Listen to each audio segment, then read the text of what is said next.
Please rise for the pledge of allegiance. Councilmember Elton, if you could leave the room.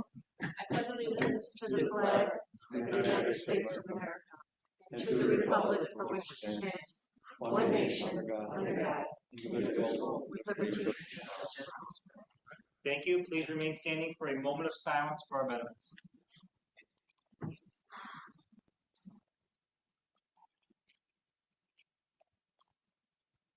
And for the invocation tonight, we have Reverend Rick Maisano. Before I pray, I just want to thank the board members who were at, right now it's called Nob Hill, but I believe it's going to be changed by the end of the day, that Memorial Day celebration there. It'll be PFC Neil E. Bakeman Memorial. You have the rest of it. Okay. But the idea was it was a beautiful turnout. It was a decent day. At least it didn't rain. And we have a lot to be thankful for. The other thing is my heart is grieving for our police officers, not only in Cheektowaga, but also in Buffalo. 2 of them are in the hospital right now from gunshot wounds, and 1 suspect is, and we don't know about the other. So I would like to pray for them. And I want to pray for all our veterans. And as you looked around yesterday, you saw our veterans, and many of them are very feeble because of age. And we want to thank them for what they've put out there all those years and the years that they spent in the service defending our nation. Let's look to the Lord. Father, first of all, we want to thank and praise you for our great nation. We ask, Father God, your blessing upon America. And Father, your protection upon America. And Father God, that you bring this divided country back together. We pray, Father, for the officers, Lord, who are in the hospital right now, who suffered gunshot wounds. We pray, Father God, for their quick recovery. And Father, for those suspects who were also wounded, that Father God, that you would also bring healing to them. We pray, Father, for all our police officers, our fire department, our first responders. Father, we thank you, Lord, for them. And Father God, that they put out, Lord, their own time, especially our fire department, volunteers, that they'll go out, Father, in the middle of the night and help people because they care. Father, bless our police and bless our fire and our first responders and bless our veterans. And Father, like I said, my heart was really moved yesterday to see our veterans from, I believe, Korea, Vietnam, and up this way, Middle East. But Father, I don't even know if there was one from World War II. I don't know. But Lord God, they are old, and Father God, but they're proud that they wore the uniform and they defended our nation. Father, we ask your blessing upon this time together today, that you bless our elected officials. Let them hear what the residents have to say, Father, and make decisions because they are elected by us. And we ask your blessing now. For we ask in the name of your Son, Jesus Christ. Amen. Thank you all. You may be seated.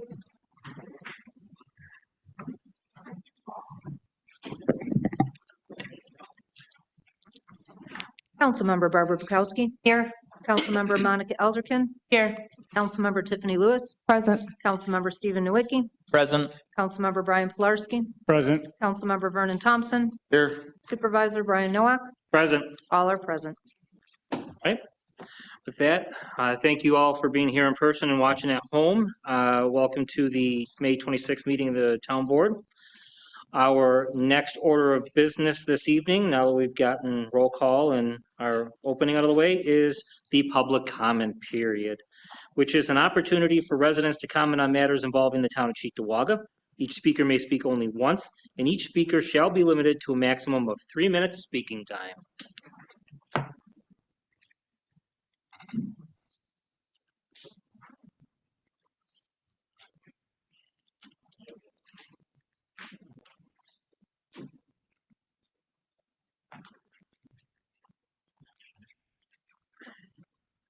Okay, we have 5 speakers this evening. The first on our list, I believe it is Brian W.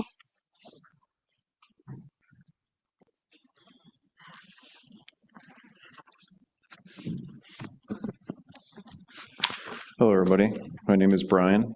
I'm here to speak on behalf of, in opposition to the Flock ALPR technology. I actually brought a couple articles to read to you today. This one was dated this week of May 19th.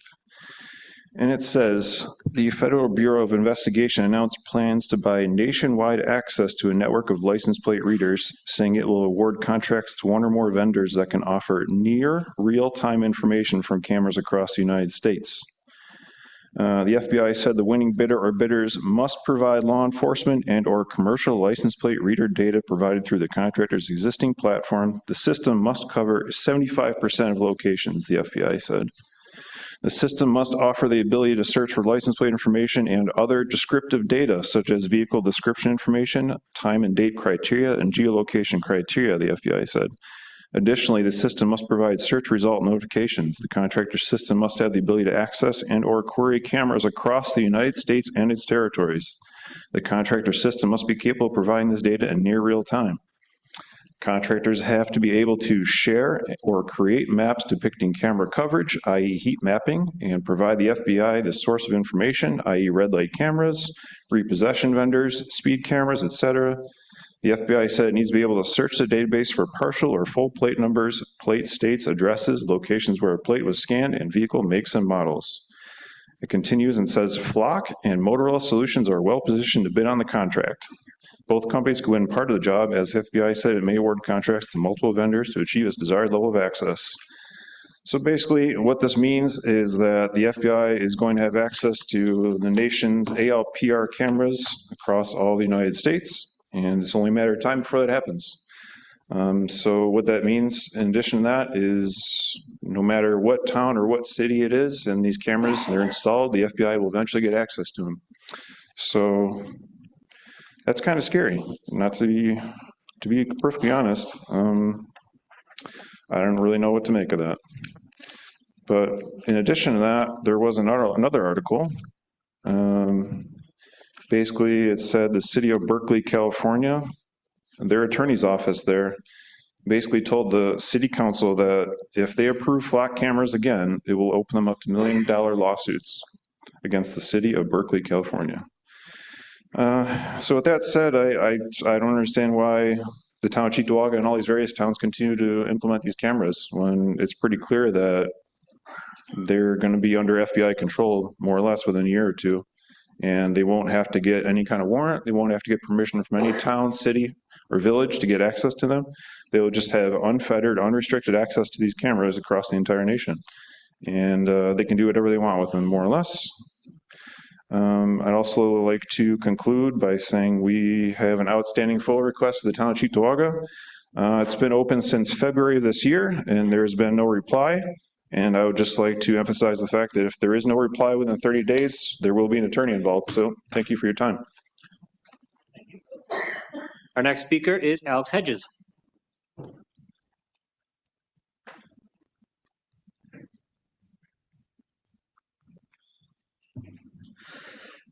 My name is Alex Hedges, and even though I'm a resident of Amherst, I frequently travel to and through Cheektowaga, and I have come to make a statement on the proposed expansion of automatic license plate recognition, ALPR use, described in RES 2026-342. Now, while ALPR can be useful, the good it can do needs to be properly balanced against the bad.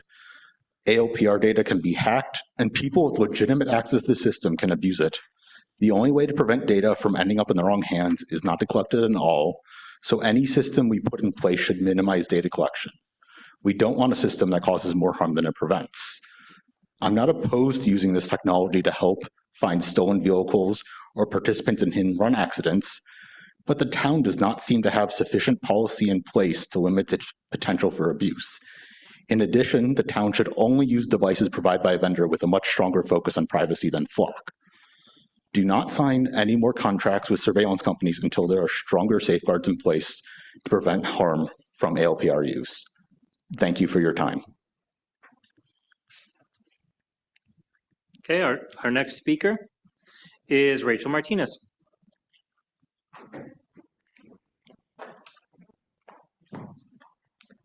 Hello again. So it is frustrating to be back here talking about Flock again. We've been coming and expressing concerns about Flock since January, February, and asking questions that continue to not be answered. We had asked when our contracts were coming up due, how much we're spending, and nobody seemed to know the answers to these. So instead of taking time to look into the concerns we continue to raise, there's a resolution today to add more. So I don't understand why we're looking to expand something that we haven't even looked into the concerns that already exist around this. And in connection to that, we've also been discussing the possibility of a citizen review board or a police accountability board of some sort. And I think this is one of those things that would be great to have that for, where you can directly have people from the community that can take the time to look into these things, to bring those concerns and be able to have some input into this.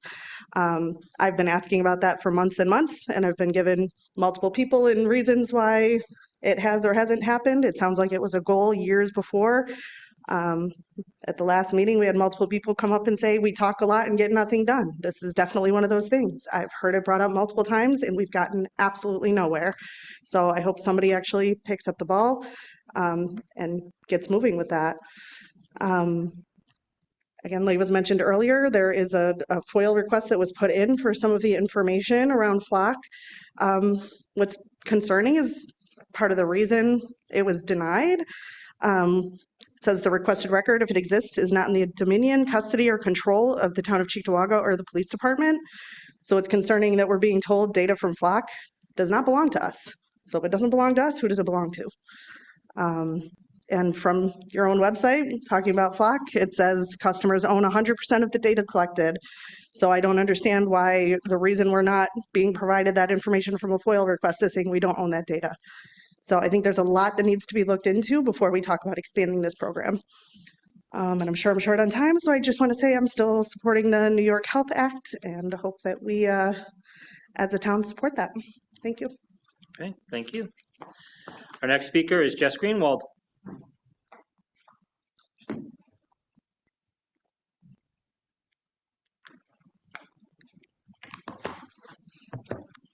Hello. I'm also here to oppose Resolution 2026-342. I agree with other comments as to we've been asking a lot of questions about the system. If we look at the town police policy and we look at the Flock transparency portal, there's a lot of discrepancies. It doesn't seem like anybody really fully understands what is going on with this company. And it seems to be really hard to get that information. Like I was trying to look up the models that we're considering buying today, and it's really difficult. Like they don't show you on their website anything about what the differences are or anything like that. It's pretty secretive. And you know, we've been asking for more accountability and more transparency, and I don't think that adding more of these cameras is a step in the right direction, especially given the documented constitutional concerns that I've discussed before in, you know, this arena. I also want to bring up the placement of these cameras. They're predominantly in non-white neighborhoods. There is a Islamic cultural center on Harlem Road, and you have cameras facing it in every direction.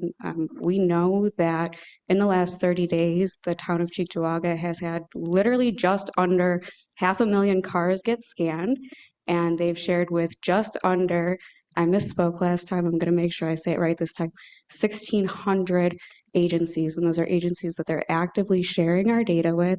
A lot of us didn't even know that this was data that was being collected. There's also a center on Genesee Street that you have cameras facing in both directions of. We have seen through audits in 2025, our police searching requested by ICE and Border Patrol, which is against our policy. And on top of that, if this is in a cloud network and any police department or federal agency that has access can get into it, we have no oversight. If you go into our transparency portal and you download the data today, like I did this morning, 71% of the searches you can't see a reason of, and the vast majority of ones that have reason simply say investigation. How is that something that anybody can reasonably look at and know what it's being used for and if it's being used properly?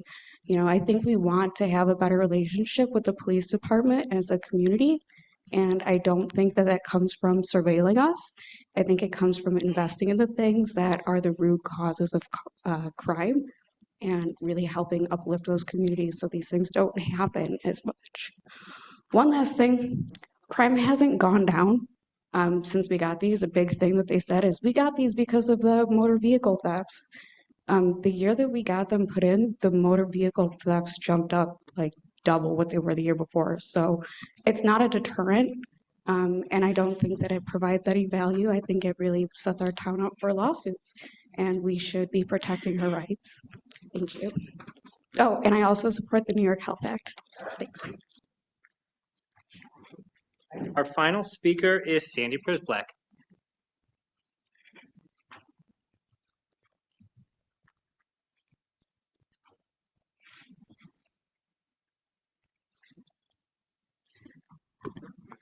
Good evening. I want to speak on two of the resolutions on the docket tonight. Resolution 2026-342, amend agreement with Flock Group, Inc. for Cheektowaga Police Department hardware and software product. This resolution is for 2 additional Flock cameras at a cost of $10,000, including implementation fees of $850. My question, $850. My question will the $10,000 annual recurring subtotal, as it's listed on the actual invoice in your packet tonight, is that going to be in addition to the $57,000 annual cost, which was just renewed on May 13th, 2026? Why was there no resolution to renew at the last meeting the contract? In my opinion, these contracts should be reviewed on an annual basis at least. Municipalities around the country, Berkeley was mentioned, have not renewed their contracts due to liability concerns for Fourth Amendment violations. In a cursory review of the transparency portal, among the organizations granted access to our data and sharing network assets with us are Cornell University, Iowa State University, 3 SUNY schools, and 12 other universities, and municipal police departments as far away as Washington State and Texas.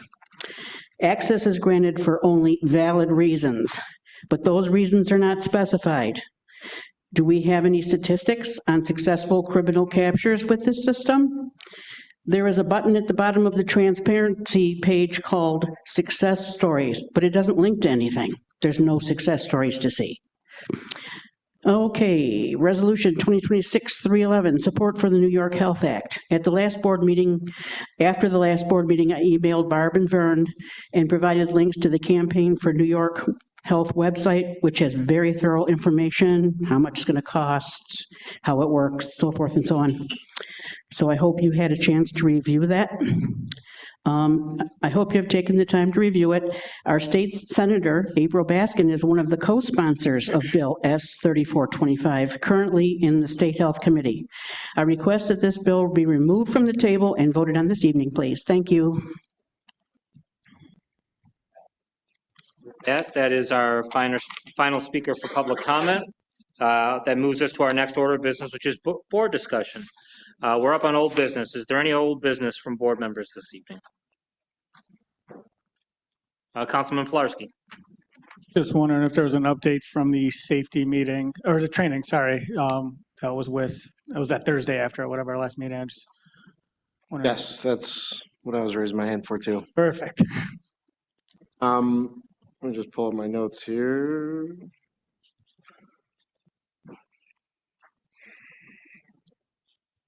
So yes, Barb, Councilmember Bukowski, and I did attend this meeting, and some of the concerns, if you weren't here at the previous town board meeting, we had questions on training and safety aspects after an incident that happened within our town with one of our contractors. So we had the opportunity to go to this meeting, and there weren't many people at this meeting, and it was really good. We had a lot of great discussion. Good things came of it, but by the end of our meeting, I was kind of under the impression that they just kind of felt they didn't have any teeth to, enforce anything. So it just seemed like the lack of interest wasn't there, and I think for them not having any enforcement, that has probably seen that interest go down a bit. But there is a core group that attends this meeting frequently, and I'm glad that they do, but I think it's something as a board to discuss a little bit further where our priorities are. And when speaking with our director of emergency services, Jay Tolsma, I asked him about budgets as far as trainings throughout the town, and he said, there are monies spread throughout budgets, but he can't spend that money for them. He can't tell them to do it. We have annual trainings that happen, but he's kind of hinted it starts at the top. And I agree with him as far as the department heads, but where's the enforcement from us to the department heads to say, hey, you have to do this? If some of them are in a supervisory union, we can't force people to do things, but I think this is something important enough that we continue the discussion today and or further to hear everybody's thoughts on how we could, strengthen that a little bit. I don't know if you have anything to add to that, Barb, at all. It's just, I know we discussed also where it is key that every department head should be attending this, because in each individual department, there's issues, and things can't be resolved unless somebody is there and to discuss it. But again, how do we get the department heads to go? That's the thing. You mentioned department head meeting hasn't happened in a little while. Right, there was a Whatever couple reason, months. but and we tried to discuss different ways to incorporate those safety meetings happening at more than just one location. Maybe you switch it up and go to different departments, just trying to find ways to force people to at least hear you. So I certainly think having the department head meetings are important, especially to have those board members there to kind of reiterate some of those things that we're discussing now, because it's different when you hear it from, the board members that are involved. So I don't know what everybody else's appetite is for, picking this up and making it a priority, but it seems like everybody is pretty on board with that. Councilman Pulaski? So when you say they said they feel like they have no teeth, is that they're saying like the committee has no teeth to say the department heads have to do X, Y, Z, and there's no backing from the board? Or if they just, say, hey, you should focus on this, and then the department heads aren't there? Because you said it was not well attended, right? Right. You think that is it? Or like? Yeah, from my understanding, it was the committee not being able to force people to show up.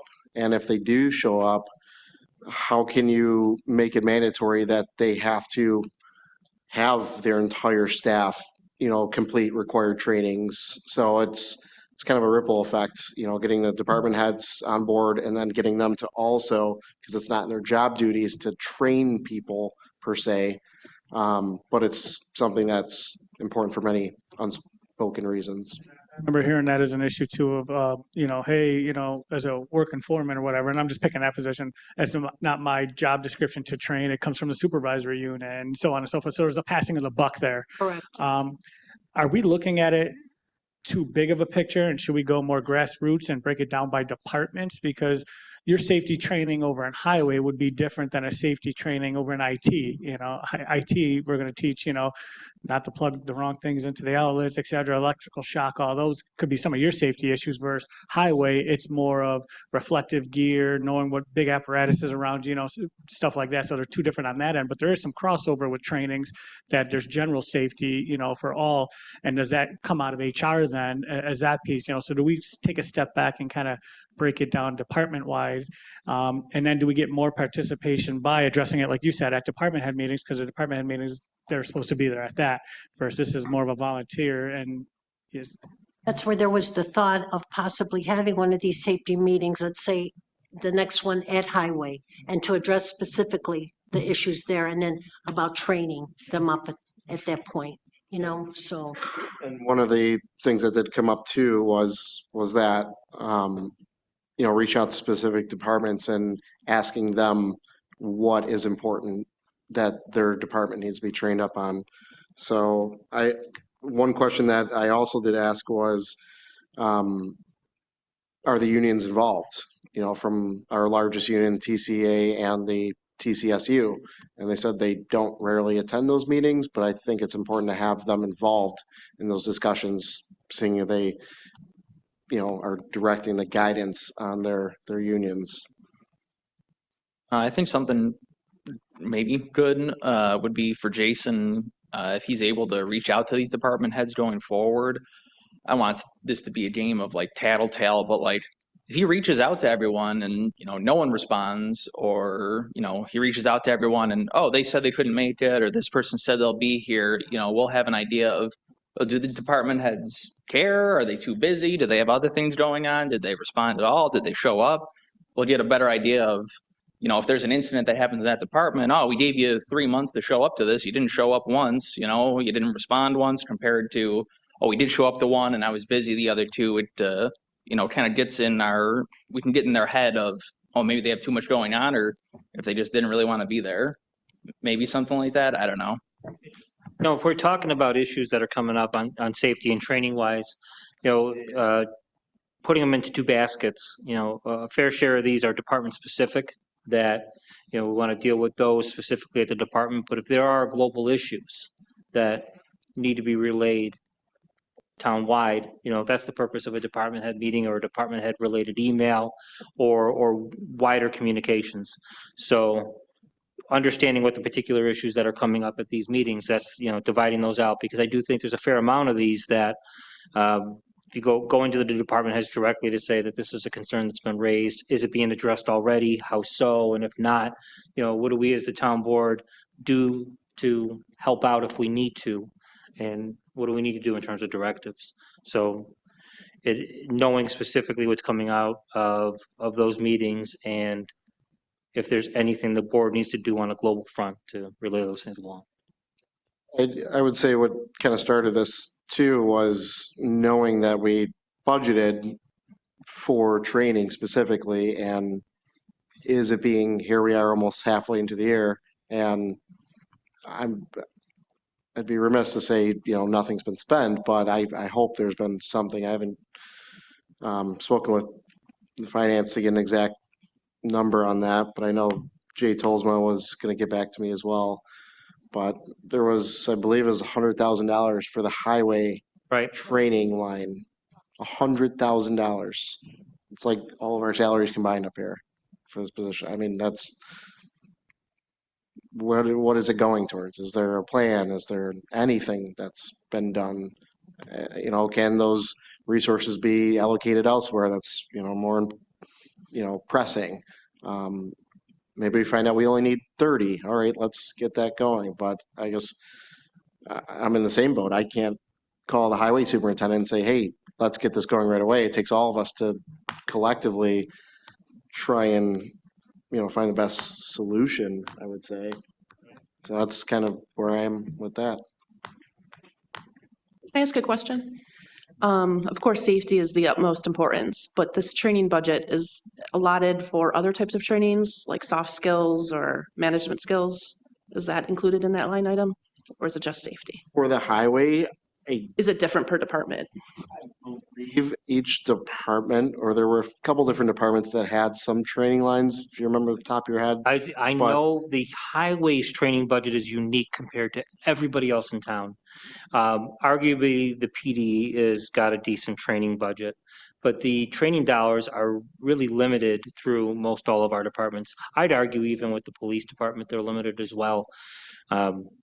But if you go into this year's budget, like training and recertification dollars for the engineering department, for instance, there are reductions in that, and we're going to have to do budget amendments and adjustments to deal with that. Some of these other departments, there are dollars in them. I don't know off the top of my head exactly how many dollars are in each budget line, but I know that the highway department, the budget had a significant increase for training dollars, and that was set aside getting into the intent was to have training money so we can do more of the work in-house with our highway department, and training for expanding skill sets of the type of things that our workers there can do. This year, up at this point, we're getting back into our traditional storm sewer work, road paving work, things we've done years previously. So we're ramping back highway department back up. But that training budget is still there, depending on the things that the department feels they need to do. And it may not get us all the way, but it's a significant amount of money to expand the skill sets of the workers there. I was just browsing through it and it's all over the place depending on the department. Highway was, like you said, $100,000. Police is a little over 200, and some departments, depending on what they are, 20, 38, or just 2, 3, 4 grand, depending on what they are. And if you look at getting into the police department's training budget, a lot of that stuff is like annual trainings and ongoing trainings. So yeah, there might be a relatively larger budget compared to some of our other departments for that, but if we want to keep our certifications, if we want to keep skills up and all that, there's annual trainings that are attended over and over again. So it's not like we have this large budget that is necessarily discretionary, that we can do whatever we want for it and pick whatever we want in terms of the trainings. And in order to make sure we have a well-trained SWAT team, for instance, you need to send people to that training. There are FBI trainings that we regularly send to, for instance. There are all sorts of other trainings that we can go through that are done on a regular basis. So yes, that budget is there, but a fair amount of it, majority of it, is allotted for keeping up with the various skills that are needed for that department. I'd imagine you're going to find some of that in the other departments too. Is there anything else on this before we move on to any other old business before we move on to new business? Is there another meeting set up today? Schedule one or? The fourth Thursday.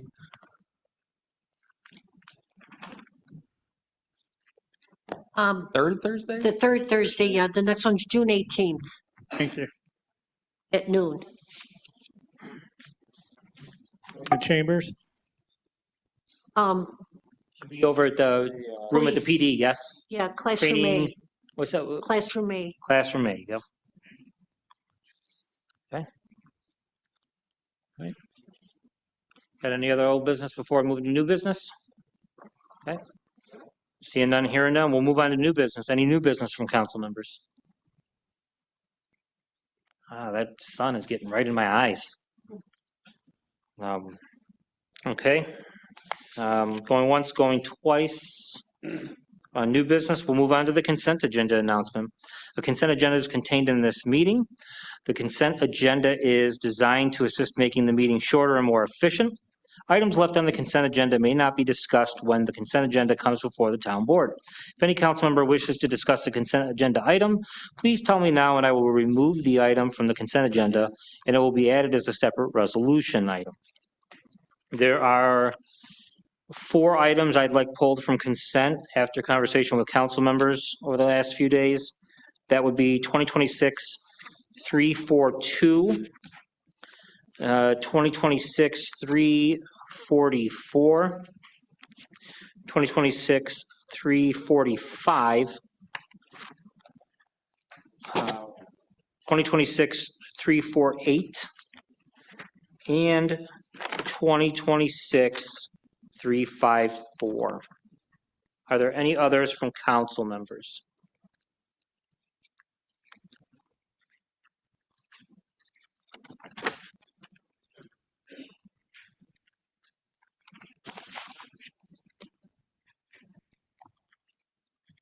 Okay. Madam Clerk, I believe we're all set. I'm sorry, Councilman, are you all set? Okay, thank you. You good? Madam Clerk, we're all set.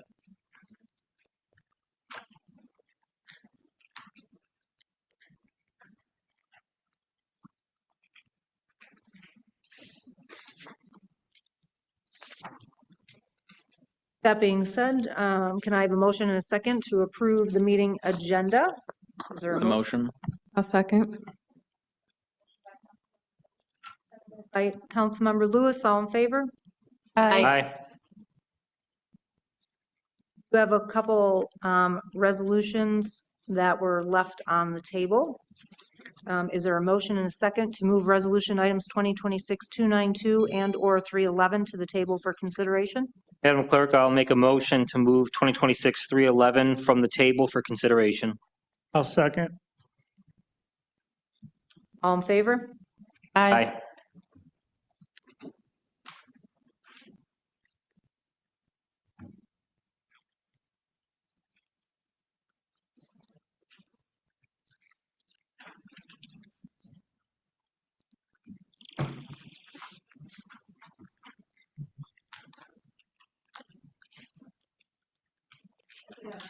2026-311, sponsored by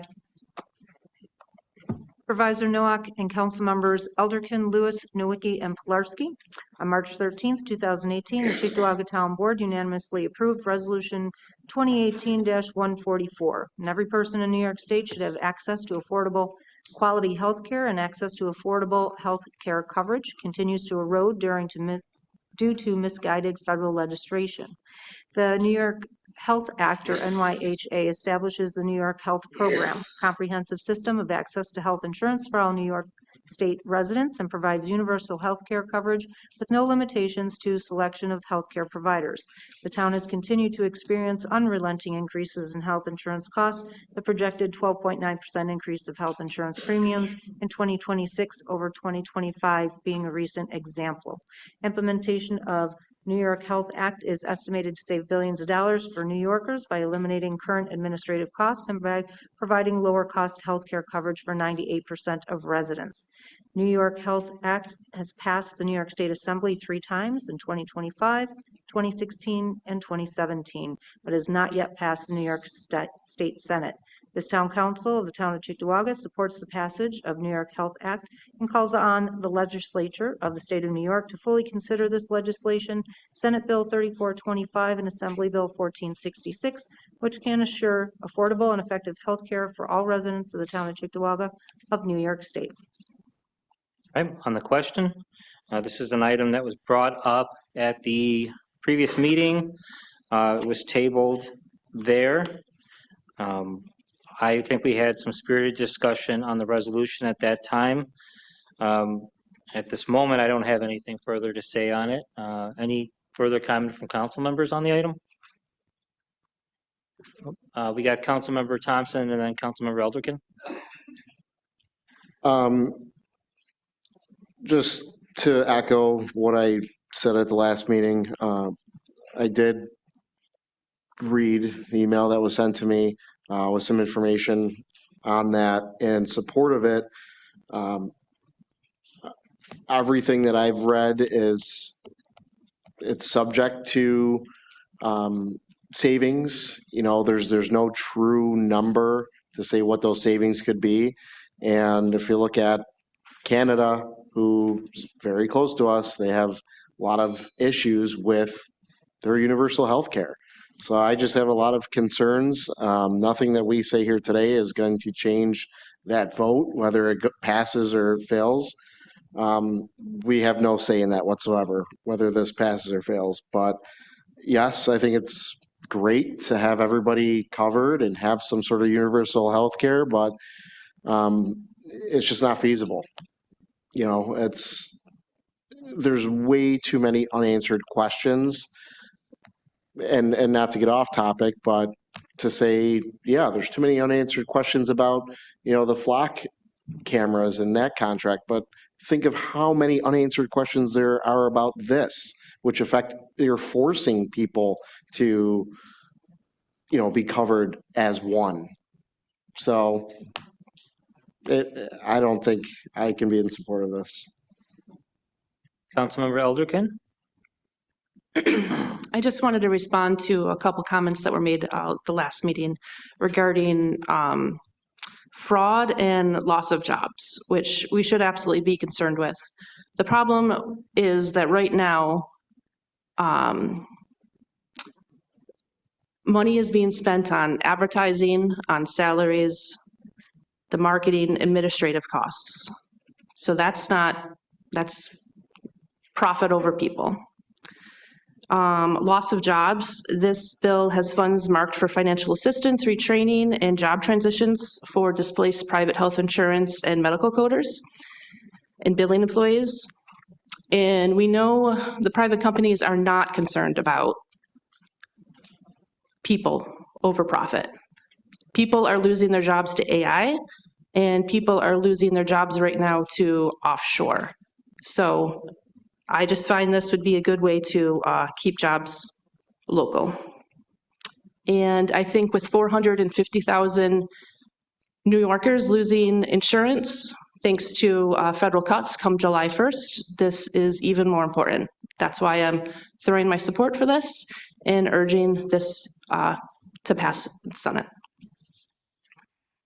Councilmember Lewis?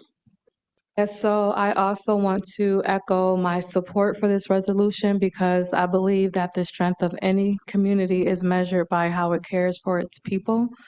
And as healthcare affordability continues to challenge families across our state and nation, the New York Health Act represents an opportunity for New York to lead with compassion, equity, and long-term vision for future generations.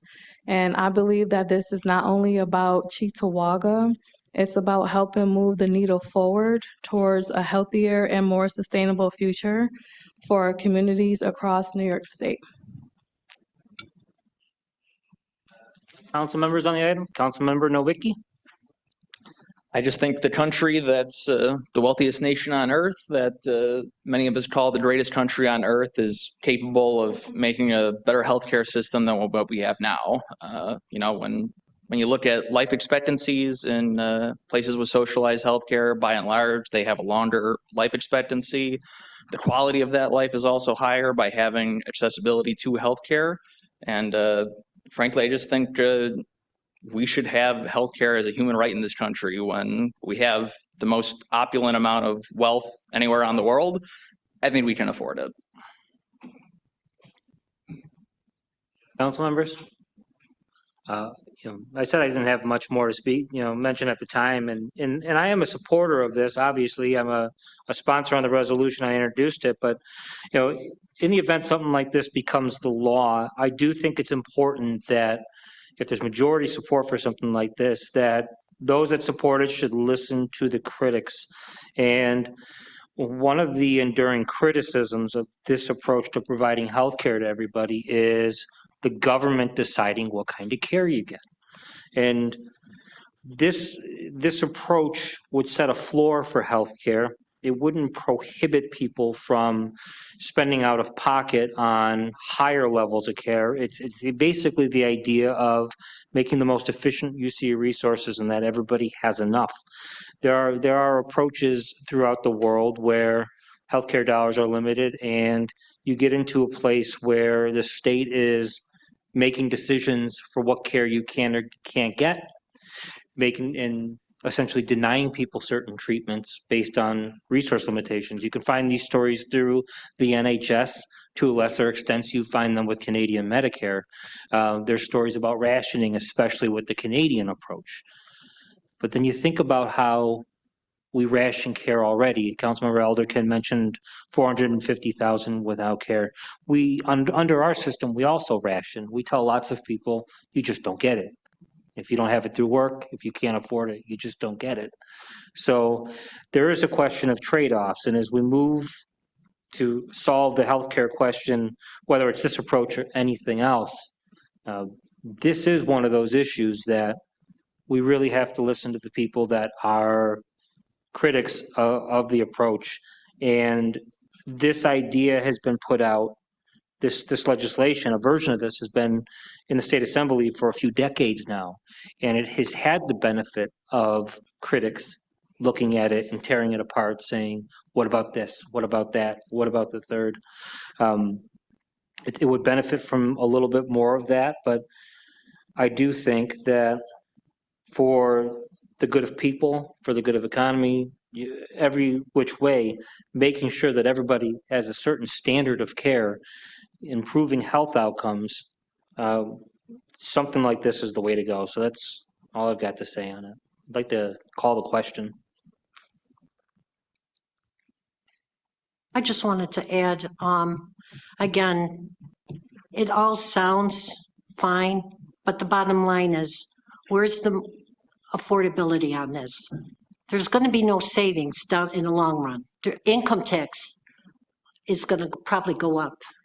It was mentioned about state income tax. So you have your high earners that will be taxed out. We got people leaving now that are high earners. And again, I have really close friends in Canada, and they tell me that their government-run health insurance is horrible. For simple tests taking months. So where is this benefiting anybody? There's just too much that's still not answered, and I'm not in favor of this at all.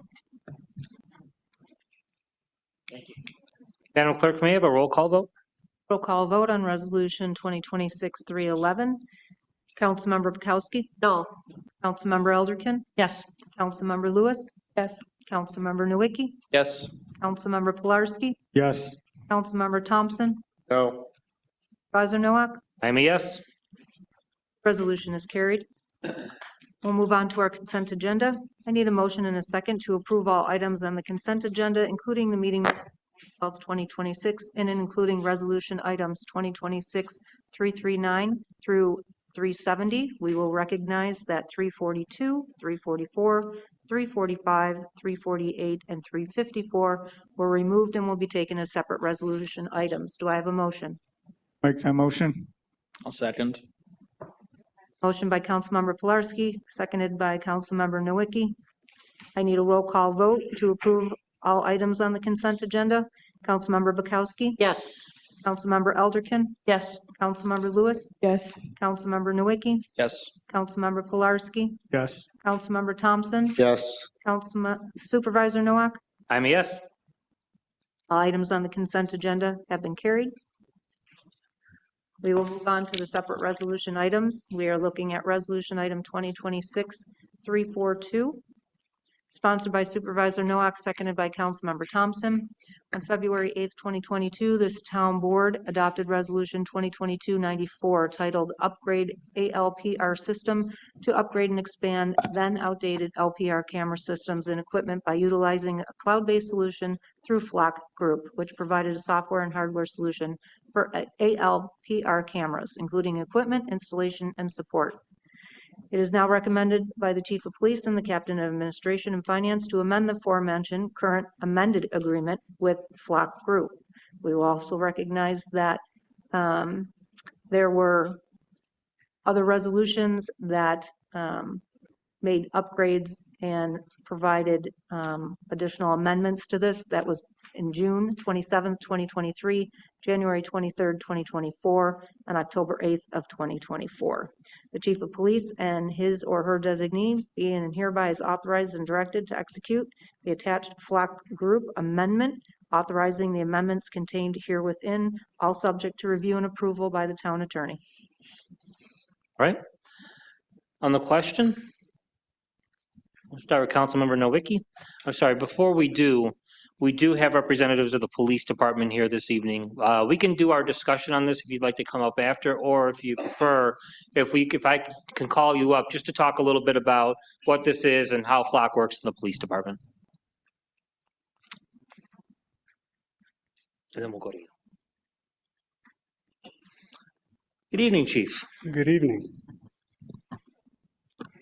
So let me first start off by saying this is not a mass surveillance. It's an investigative tool, and it is a force multiplier for us. The Cheektowaga Police Department right now stands 12 officers down, losing another one tomorrow and another one on Friday. This Flock system allows us to overcome such impediments. Officers have to put in their case number and a reason for their search. Yes, that doesn't show up in the transparency tool because that's not public information. Our Flock system is audited monthly, just like our body-worn cameras by Captain Gerace. We own the data. We choose who we share it with, and data is only kept 30 days. Our federal partners are defined, so if there's a tag next to each one of their names, if it's someone federal, We can clearly see it, and if we want to share with them or not. Cameras are on a 5-year contract, and they do not renew yearly. The majority of the cameras are paid for by our GIVE grant from New York State. That's the Gun Involved Violence Elimination Grant. The Flock system is certified by CJIS, which is from the FBI, and SOC 2 compliant. Camera placement has been based on hotspot data from the Erie Crime Analysis Center.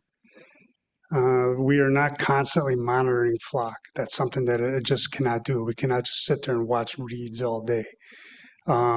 If there is a stolen vehicle, wanted person, missing persons, organized retail crime, other crimes that someone has entered into the system, then we get an alert on that, and then our officers act accordingly. Just yesterday, we managed to get a stolen vehicle from Lockport over at the Galleria, short foot chase, and a gun. So this camera just gives us license plates. It's a public road. Your license plate is public property. So, I mean, it does not give us any information on who's operating the vehicle. There's no facial recognition involved in this. Like I said, it's just an investigative tool. There was concerns about out-of-state shares. That has come in handy twice now for us. Once we had our shooting up on Walden Avenue using LPR technology. We were able to find the suspect in Erie, Pennsylvania, and made an arrest on that. Another time, we were notified by a police department in Kentucky about a theft group that was up in the area. We managed to make an arrest as they were exiting the Galleria with thousands of dollars of Apple products. There are many other LPRs out there. I'll take an example of a kidnapping that we had 2 years ago where it had to be more than 2. So we've had the Flock cameras 3 years, or going on 3 years now. So the kidnapping took place, and we were able to use other LPRs from other jurisdictions to trace that car back to us, and we made the arrest on that as well. Just this year alone, so far, in May, we had a stalking second, domestic arrest, missing person, assault second, grand larceny, robbery, homicide, shooting. Let's see, 3 robberies at a Quick Mart, another assault, weapons possession, home invasion, burglary. These are all times where the Flock cameras have assisted our police department in making arrests of violent criminals. Like I said, we are not out there monitoring these Flocks. We're not invading anybody's privacy. If you're not doing anything wrong, we'll never even know your plate. So it's just an investigative tool. Thank you. Thank you, Chief. Councilmember Nowicki, you're first. If you'd like, you don't have to stand. Okay, thank you. So there's so many different ways. Sorry about that. There's so many different, oh geez, let's split the difference there. Finally, there's so many different ways to look at Flock as a tool and the pros and cons of it. I don't want to have a back and forth with the chief here, but I'll have a few direct responses to some things he said in my personal view of what I've seen. With it not being a mass surveillance system, in respect to Chief Dowaga, that's correct. We only have so many cameras here in town, but when you expand the scope to everything that's all across the country at this time, it's hard to go to any population sensor without being part of that surveillance system. It's not championed by us here in Cheektowaga, of course. We're just doing our part of it, but that's not to say it itself is not a mass surveillance system by not somebody from the government, just some CEO who's trying to figure out how much money he can get out of this. I'm glad to see that the money for this is coming out of a grant. But as far as what Flock always tries to say about it just giving license plates, I'm not here to call them liars, but I've seen people go into Flock systems about what they take from your information, and it's not just the license plate, it's your license plate. to the vehicle you're driving, any discerning marks or symbols that are on your vehicle to track you. And that's not people who've committed a crime. That's anyone who's driven past the camera in the planning of if they were to commit a crime in the future. And I think we deserve to just live in a society where it's, well, if you have nothing to hide, I kind of reject that. I think I have the right to privacy without needing to justify why I have a right to privacy. The land of the free, home of the brave, unless you're driving down the road, doesn't really roll off the tongue as well. But these are tools. They're not inherently bad. They're not inherently evil. There are crimes that are going to get solved by the data that's taken from these, but there's a cost that's associated with that. And if we want to give up the freedom of being able to drive yourself around without being part of a surveillance system, I don't know if I would agree to that personally. I think it's sort of like all these data centers that are being built. The tool in and of itself is not inherently evil. It's the application of it. When the CEO of Flock, this might not be verbatim, but it's close enough to the point, was saying that a piece of software that tracks Flock cameras was akin to a terrorist group. That CEOs say flashy things, but I don't think you should be able to just wash away crazy things that they say when this is the head of a countrywide surveillance system. So there's a lot of problems here. I forget who the author of it was, but the key to heaven unlocks the key to hell as well. When we unlock when we unlock fission for making the nuclear bomb, it also created the ability to have nuclear reactors. So it creates power generation the same way it creates humanity destroying technology. So do we want to look at this as something inherently evil or inherently good? It's somewhere in the middle, and we have to decide the pros and the cons. And for right now, I'm not willing to make that choice. I'd like to continue hearing from the board, but I would like to table this resolution. Any other board members? Councilmember Elderkin. I'll echo some of what Councilmember had mentioned. I'm not opposed to it as a tool, especially down in manpower and especially dealing with what the Cheektowaga police have to deal with. And the way that they are using it is completely correct and effective. My issue is with Flock. Since concerns were brought up at previous board meetings and we received emails, I did some research, and just 6 months ago, logins were found on the Russian web, on the dark web. So it was hacked by Russia and sold on the dark web. Now we know, or I was told, that council members and police officers as town employees are the most hacked. So that's why we have to log in on our phones, multi-authenticator. Flock does not have a multi-authenticator, as far as I know. From my research, maybe they've updated from my article. And that is a violation of privacy, security. So the fact that they are not protecting their logins, that they are selling, that because of that, the logins are being sold, and there's no control over who can see that information then. So that is my issue with it. Not a tool itself, but the company not protecting data. I would second tabling if we could further discussion. So there's a motion to table and second. I'd like to discuss a bit further with the full board, and we can reconsider that motion. Any other council members on the item at this moment? No. Okay.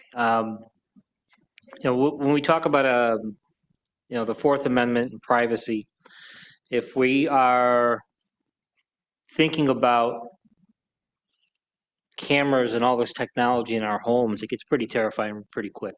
You have Alexa and you bring your phones into your home, and it monitors what we do. I mean, if we talk about getting a vacuum cleaner, for instance, we start getting ads on social media to buy a vacuum cleaner. And that's just a figurative example of what we're talking about, that we bring this monitoring technology into our homes.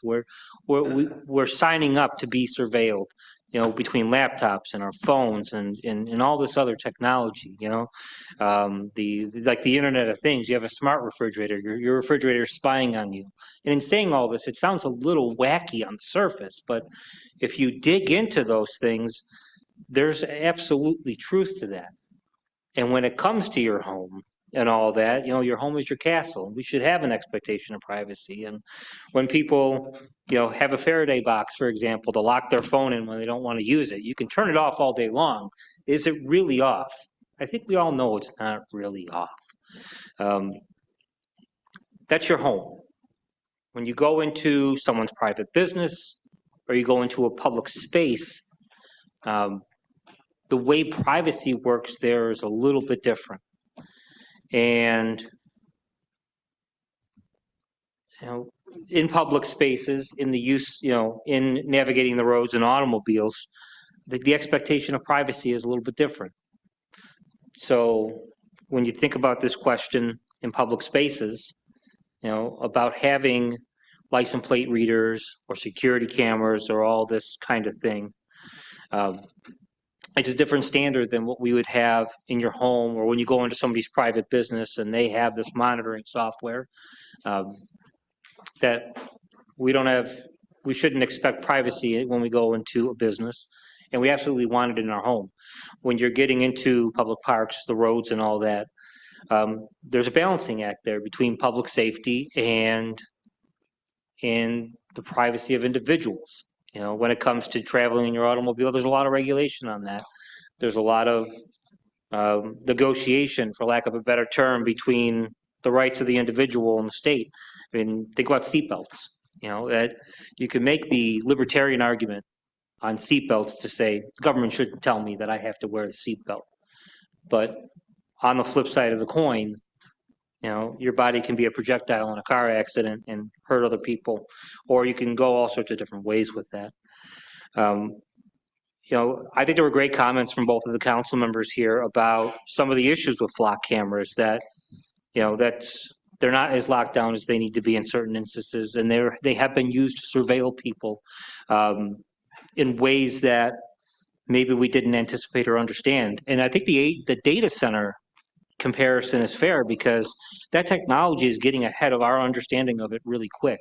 That on the surface, my approach is something as let people develop as they want.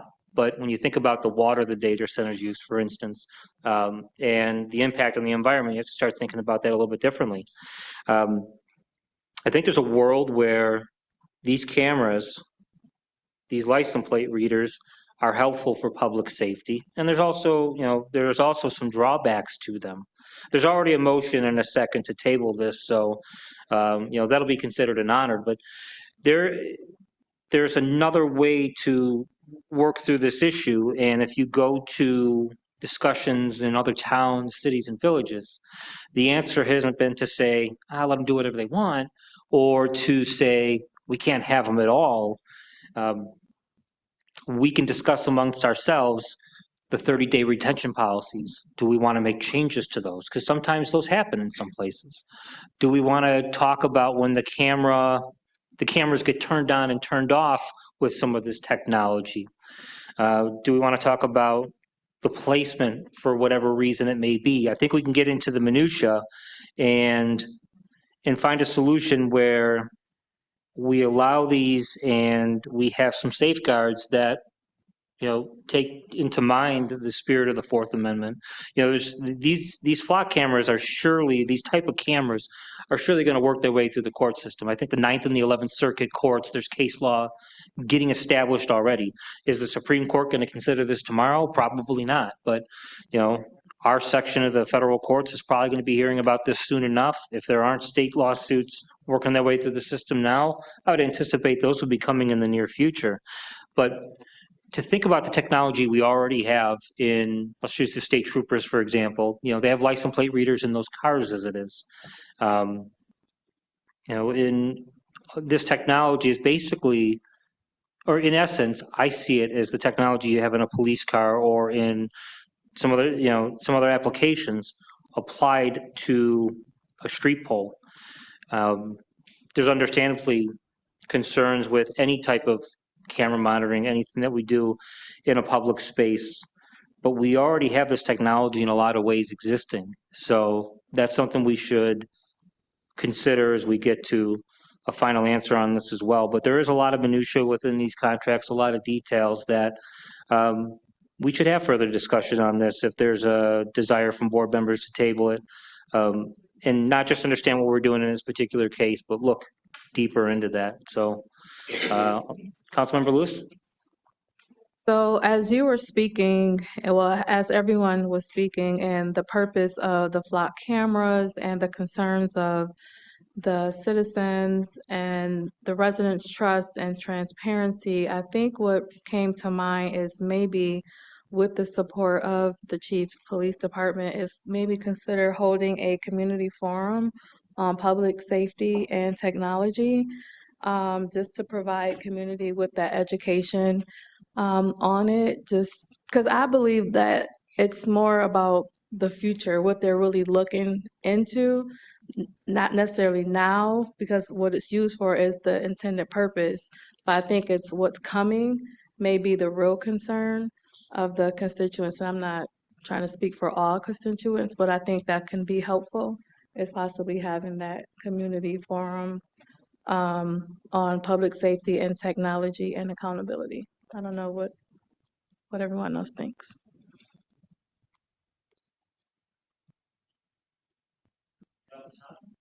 I think that's a really good idea. And I'm inclined to agree. I think the intended purpose is being used as it should be, but who knows what's going to happen in 15, 20 years. As we were talking through this and different, spaces that you're in when you're being monitored potentially, thought about the cameras that are on the throughways. I don't think anybody's ever questioned that there are cameras on the throughways that capture us every single day. Who is that? What are they doing with that information? I'm a big proponent of, less government and, big eye in the sky watching you, but I can't really say much carrying a cell phone around all day because it's tracking every single movement, conversations. So I'd be a hypocrite to be against it. I mean, in the big grand scheme of things, yeah, but I can't see myself not carrying a cell phone that gives out all this information to God knows where. There's breaches all the time that happen. You see it happen at Target. They have all your information and nobody rushes to sue Target or shut Target down. We just keep carrying on business as usual. So I think there's a lot of good that does come from this, but I think there's obviously things that are out of our control as far as trying to control these things. And the best that we can do is use it, tools like this for its intended purpose. If that's working, if we get to a point where, there's serious concerns, from residents in town or something that, has come to our attention, maybe we have a discussion about seeing how that can be addressed. But as far as be all end all, I don't think there's a hard yes or no to fix that big picture that I just spoke of. So I'm in support of this. I know it's, there's a motion to table, but I just want to speak on at least the big picture aspect of that. Because I do have concerns, but again, carrying this around all day, I don't have much to dispute on that. That's all. And I can understand the desire to table this and discuss it further because, the concerns are being brought up by folks all over the country, and you find incidents where, the data sharing here is being used to basically police people's personal behavior. I mean, I can give you a lot of specific examples, but one of them that is a little unnerving is some of the states, they're very restrictive on reproductive rights.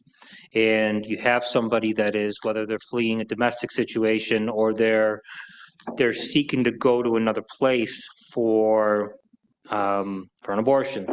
And one of the criticisms of this technology, it has been used to monitor the movement of that person and arguably deliver them back to the place they've escaped to face criminal charges for something that will be legal in another place. And you find this, that there's some certain refuges in the West or the Midwest, but there's a lot of places where that's restricted activity. That, one of the many concerns that get brought up is these cameras are used to basically police and monitor women's movements, that they can't do things that they would have been able to do, let's say, 20 years ago without having to worry about those kind of things. And that's just one specific example that even though the expectation of privacy on roadways is lesser than it would be in your home or in a private business, I think you said it, you got to it, Vern, that, the things that we do and don't have control over, we're in a situation where we have control over these contracts. And if we have, we had 5 speakers come up on this situation, and none of them spoke in favor of this. And, I would imagine there are people in the public that see the upsides to these. So there are some, but, but, if this is a technology that we have in place, or, we're going to talk about revisiting these contracts, I think there's things we can do in the short run to amend how this is used. And then as we're having the wider conversation, do we want to be the agency that is adding more of these monitoring devices up? And if we're talking about catching stolen cars or catching people that have committed serious crimes, we are using technology for all that stuff right now. And I hear the privacy concerns, but on the flip side of the coin, throwing the baby out with the bathwater, I would caution against that too. So unless there's any, Councilman Pilarski? Yeah, so with everybody speaking, the residents, the chief, even this town board, I'm starting to get some questions here. What is the real issue of the flock camera for those? I'm hearing multiple things. It's the privacy. It's a tool that can be abused. It's the security of it. And some of it, I don't know if I'm just not understanding it yet, but some of it I'm like, all right, I could fully understand it. I could understand the security piece of it. If it's not secure and hackers can get in and take data that's private, I get that. But if we're talking the tracking piece of it and privacy, to me, we got security cameras all around this campus here. You pull in it a lot, if somebody's here, or your home. I mean, if the police are going to go and investigate something, they're going to see a camera on the outside of the door, they're going to knock on the house and say, hey, can we see a video footage, and then look for a certain car, a vehicle. So I kind of relate those two, but I could be way off point here. So I have a lot of questions now I want to follow up, and I believe our police is using it as a tool, and it helps solve crimes faster, locate criminals faster, locate a missing person faster. I know if my child was abducted, I sure as hell would hope that this flock camera would come in use to find this plate number of my kid, rather than trying to go door to door on every house, because 30 minutes can seem like 30 days in that case. So if it's a properly used tool, I'm for it. But just like any good tool, they can be misused. So I'm wondering how many times, is there data out there to show how often has it been misused to date? Or is the flock camera different than the cameras on our police cars that are already doing pretty much the same thing?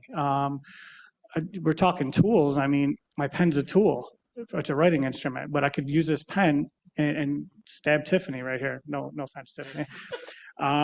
My gun, I use it for protection and target practice, but it could be a misused tool, stuff like that. My cell phone, not to go to extremes with either of those two, but my cell phone also could be a misused tool. They make life easier and data more accessible when it's used for the right purposes. But so now I have a lot more questions here on that. And security, though, I mean, to me, that's a no-brainer. If there's a security breach and that is the issue, the main one, I could be on board with that and say, look, you're right, there is no two-form authentication. Anybody can get in with a computer or whatnot. So I've got some questions. I'll talk to the chief and their crew a little more. I'll get some data. I mean, you guys were throwing down different areas, that had, so I got to do a little more research on this myself. No, and I appreciate that, like bringing up the cameras, like the CCTV, like if it's a closed system that's within the town, one of the concerns brought up is that how widely this stuff is shared, that, something that is done in, let's say, a small town in Maine, the video or license plates captured in a small town in Maine, for instance, could be shared with the FBI.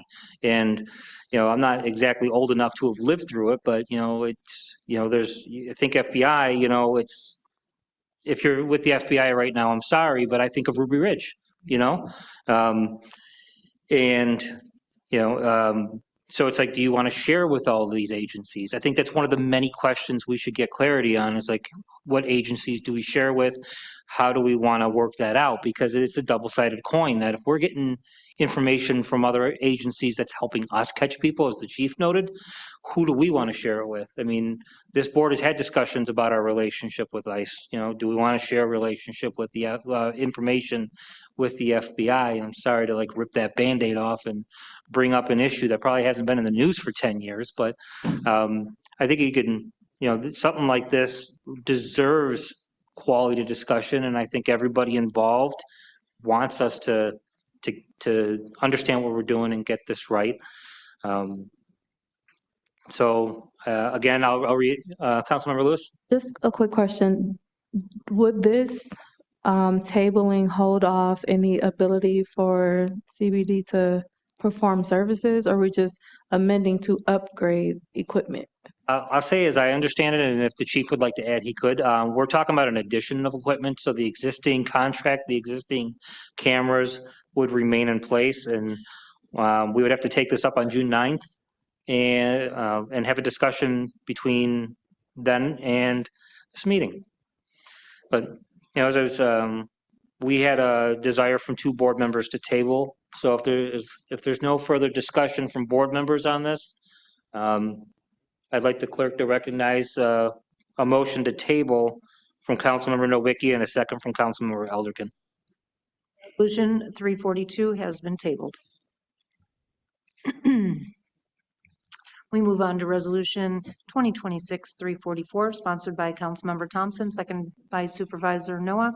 Town Board for the Town of Cheektowaga proposed by way of local law intro number 4 of 2026 to amend the Town of Cheektowaga taxation law, Chapter 220, Article 11, occupancy tax.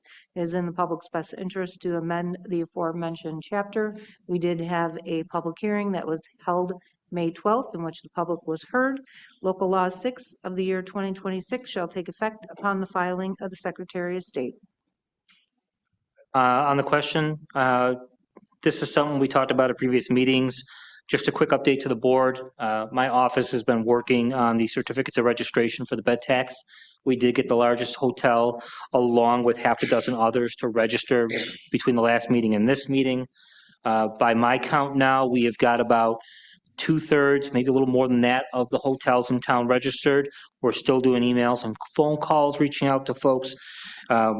Since the last meeting, we also reached out to Erie County to verify that our list of hotels match the hotels that the county is taxing. We did find one hotel that was on the county's list that was not on ours. My office is getting to work on that. After this law is passed tonight, we need to do some work as a town to address the details on implementation. I mean, things as updating the forms to reflect accurate language and making sure that we are getting revenue from the hotels that have given us their certificates of registration in the third quarter of the year and going forward. So with that, I'd like to ask for a roll call vote. Roll call vote on Resolution 2026-344. Councilmember Bukowski? Yes. Councilmember Elderkin? Yes. Councilmember Lewis? Yes. Councilmember Nowicki? Yes. Councilmember Pilarski? Yes. Councilmember Thompson? Yes. Supervisor Nowak? I am yes.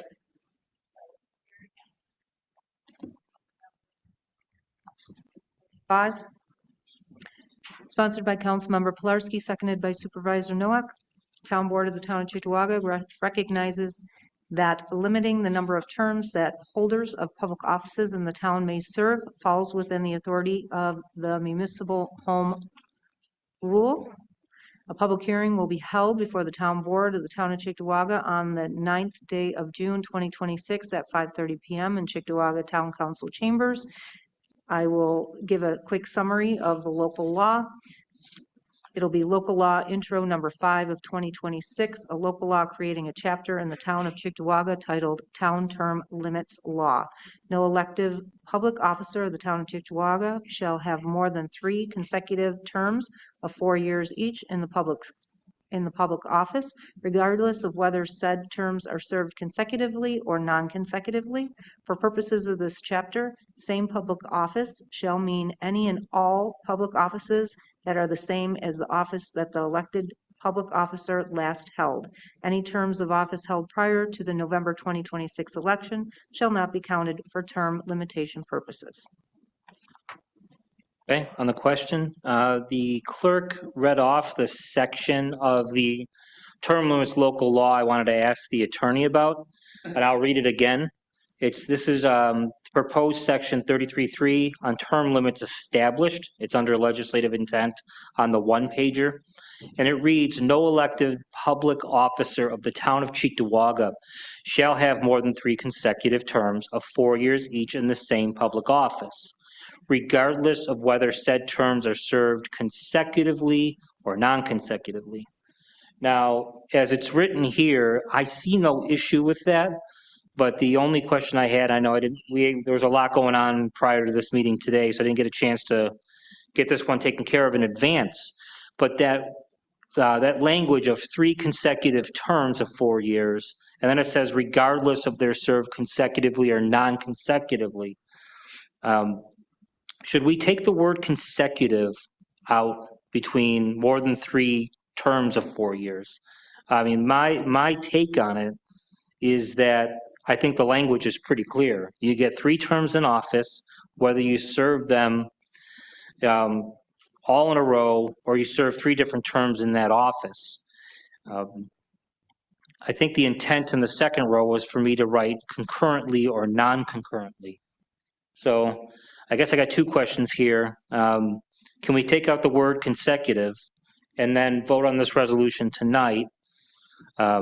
Or should we take a call to public hearing in 2 weeks on this and change a single word in this? I don't care which one you do. It's going to be effective either way. And as I was hearing that, and I apologize, I didn't catch it either, they seem to me to be contradictory, whether it's consecutive or non-consecutive. If you have, okay, so if you want to move to amend the word consecutive after the parentheses 3 the first time it appears, you can do that. Otherwise, you can leave it on and we can make the final change after the public hearing.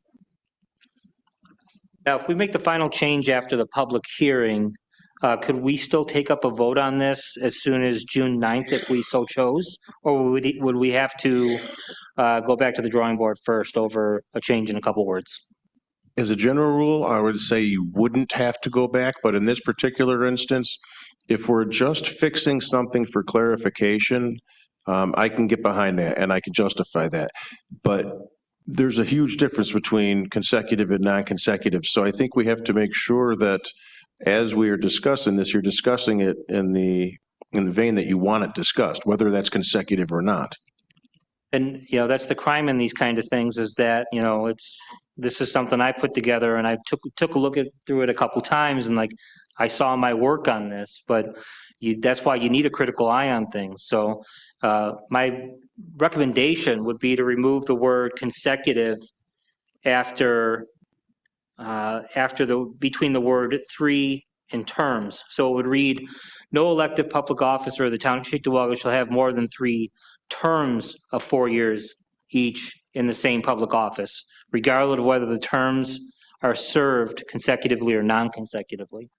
Again, it's just after hearing your feedback, I think that takes out the ambiguity. I agree. So is it possible to strike that word tonight or should we strike it when we have the public hearing? We can strike that You now? can strike it tonight if you want. I don't know to what better effect. I mean, either way, when we're having this discussion in 2 weeks, we're going to be discussing that it's 3 terms, whether they're consecutive or non-consecutive. I don't think it changes a whole lot. So if that brings you clarity, I have no problems doing it that way. Okay. Hold on one second. I'm sorry, Mr. Pilarski, you trying to get my attention? Well, no, after this, because I got another thing Okay. that may change the whole direction, the wording of it. Okay, so Councilmember Nowicki, then Councilmember Pilarski. Maybe I'm in the same vein as you. So I've just, seen people talking online about this and what their views are on it. And some people say, oh, no, 3 terms is too many. It should be 2, or whether it should be 4 or what have you. Say the public has an opinion on this, that it should be a different length of those terms. Would that constitute a different public hearing? Like, say it goes from 3 to 2, hypothetically. Would that be like a material enough change where that would constitute another public hearing? Or is that the point of the public hearing, to be able to amend it as needed? In my mind, the point of the public hearing is to have the discussion to find out where the public wants you to land. If you're going to change something from a 3rd consecutive or non-consecutive term down to a 2nd term, I think you have to do it again. That seems to me to be material. That's not a typo. That's not an and instead of an or, which may or may not be material, but that seems big enough to me that I would want to see that have to be represented to our public for their comments. Councilmember Pilarski. So I believe mine are material and may change everything up. So where it says 3 consecutive terms or 3 terms for 4 years, and not to include the last one, so starting now, moving forward, the next election will be 3 years, but counted as a 4-year term. So how does that play a role in this, is one. And then number 2, where it says, continuing with that, public office shall mean any and all public offices that are same as the office of the elected public officer last held.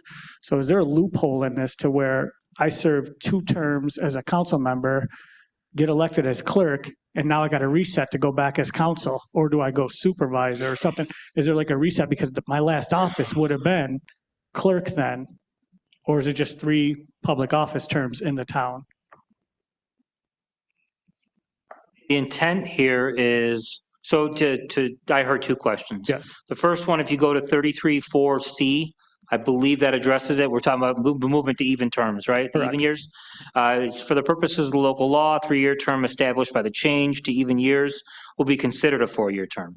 So this version of term limits would include the 3-year term. So let's say, for sake of argument, in 27, we have those 3-year terms. We get a councilman that's elected to a 3-year term there. She would have the 3-year term and then 2 4-year terms after that. Even though that individual is serving 11 actual years in office, it would count as 3 full terms. So I think that covers that. But the other question, which already left my mind, but it has to do with The last office held. the last office. So the idea is that whether it's somebody serving time as council member or town clerk or supervisor or highway superintendent, the intent of the law is to limit somebody to 3 4-year terms in any particular office.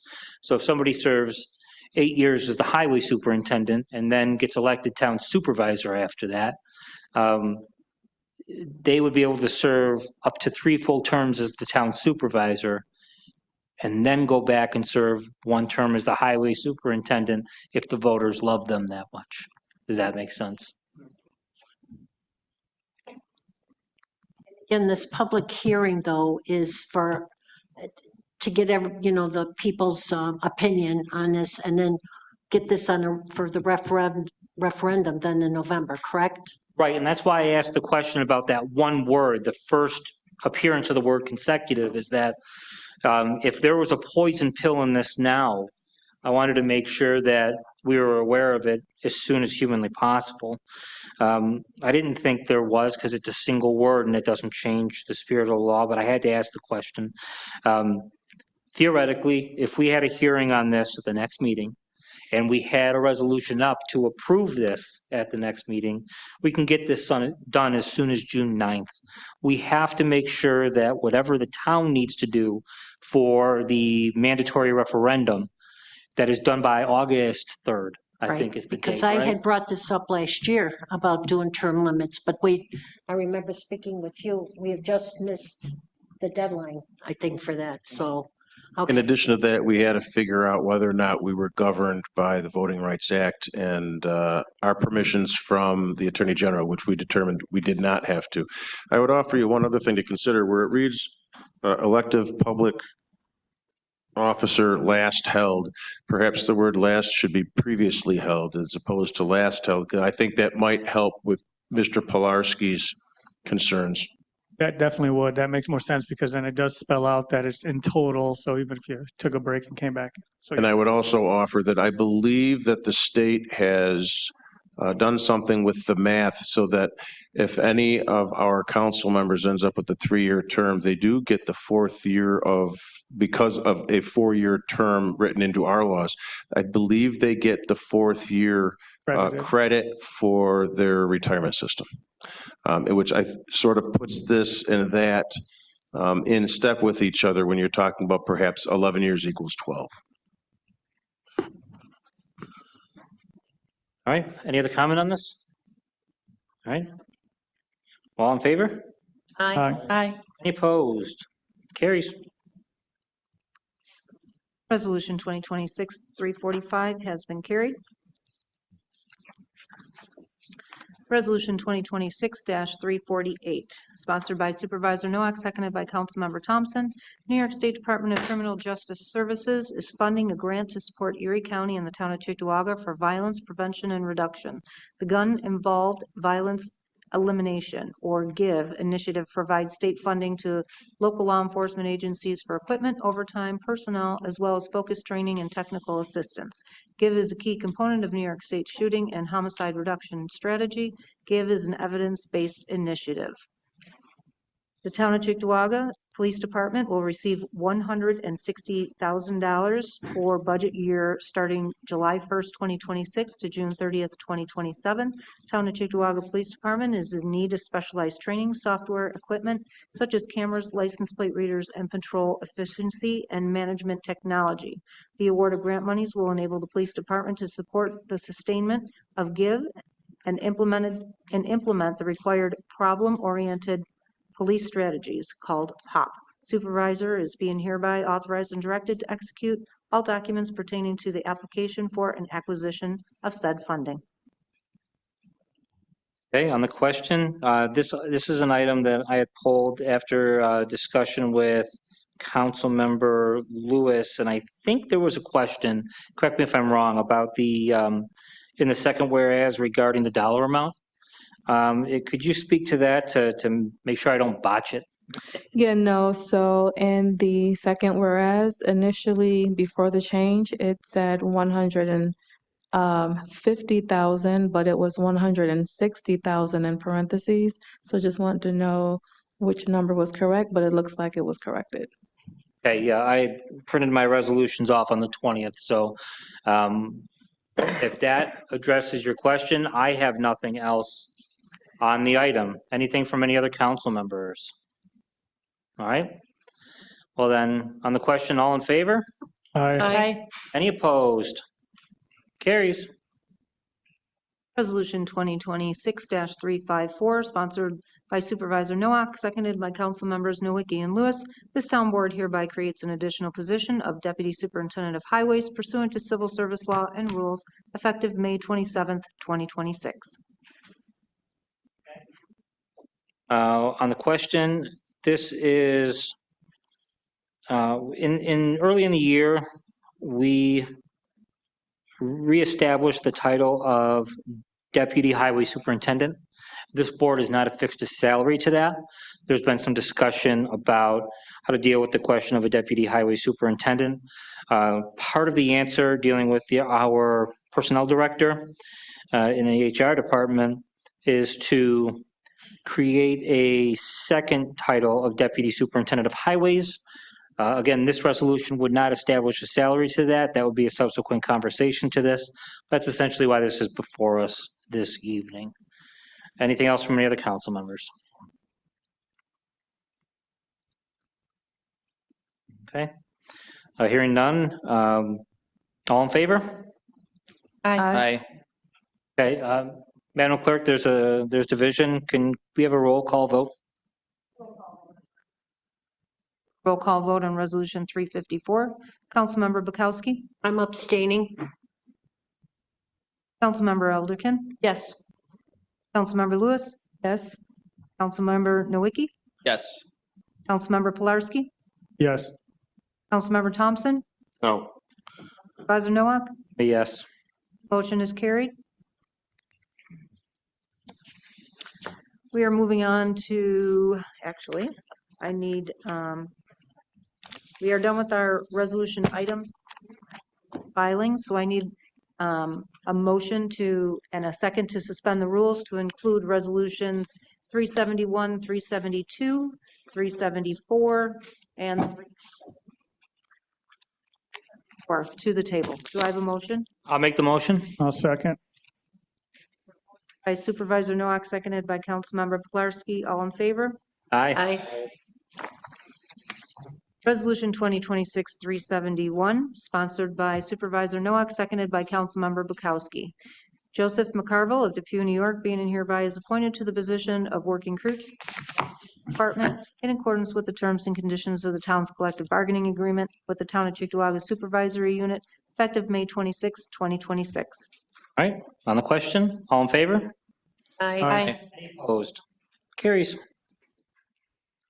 Resolution 2026-372, sponsored by Councilmember Bukowski, seconded by Councilmember Pilarski. This town board hereby approves the aforementioned application of Councilmember Barbara Bukowski on behalf of the War of 1812 Commemoration Committee for the aforementioned ceremony to be held on Sunday, June 14th. All right, on the question, all in favor? Aye. Aye. Any opposition? Carries. Resolution 373 is sponsored by Councilmember Lewis, seconded by Councilmember Thompson. Ron Pilot of 3N2 Baseball has made application to host a hometown 2026 baseball tournament to support local baseball to be held at Stiglmeyer Park on the weekends of June 12th through June 14th, 2026, and June 26th through June 28th, 2026. This town board hereby approves the application. All right, on the question, all in favor? Aye. Any opposed? That carries. Resolution 2026-374, sponsored by Councilmember Bukowski, seconded by Supervisor Nowak. Veterans Park at Nob Hill was named by this town board in honor of veterans who proudly served our country. Town of Cheektowaga is particularly indebted to our own residents who have served in times of conflict and made the ultimate sacrifice. Such heroism should not go without eternal recognition. The town board hereby approves the naming and dedication of the Veteran Park at Nob Hill to be renamed PFC Neil E. Bateman Veterans Memorial Park at Nob Hill in honor of Private First Class Neil E. Bateman and all our veterans who have served our nation. All right, on the question, Councilmember Pilarski. I would like to be added as a sponsor on this resolution.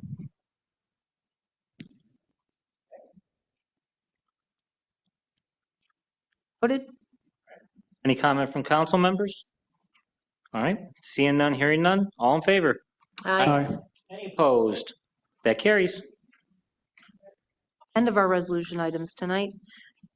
Communications received by the town clerk's office include departmental communications, the minutes from the Conservation Advisory Council from May 13th, and the minutes from the Planning Board of May 14th.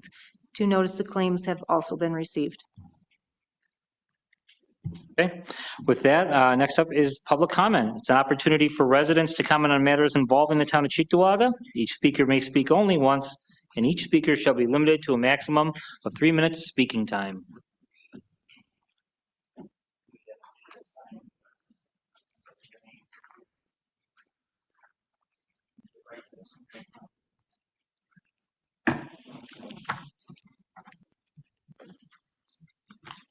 We have 2 speakers signed up this evening. The first is Rachel Martinez.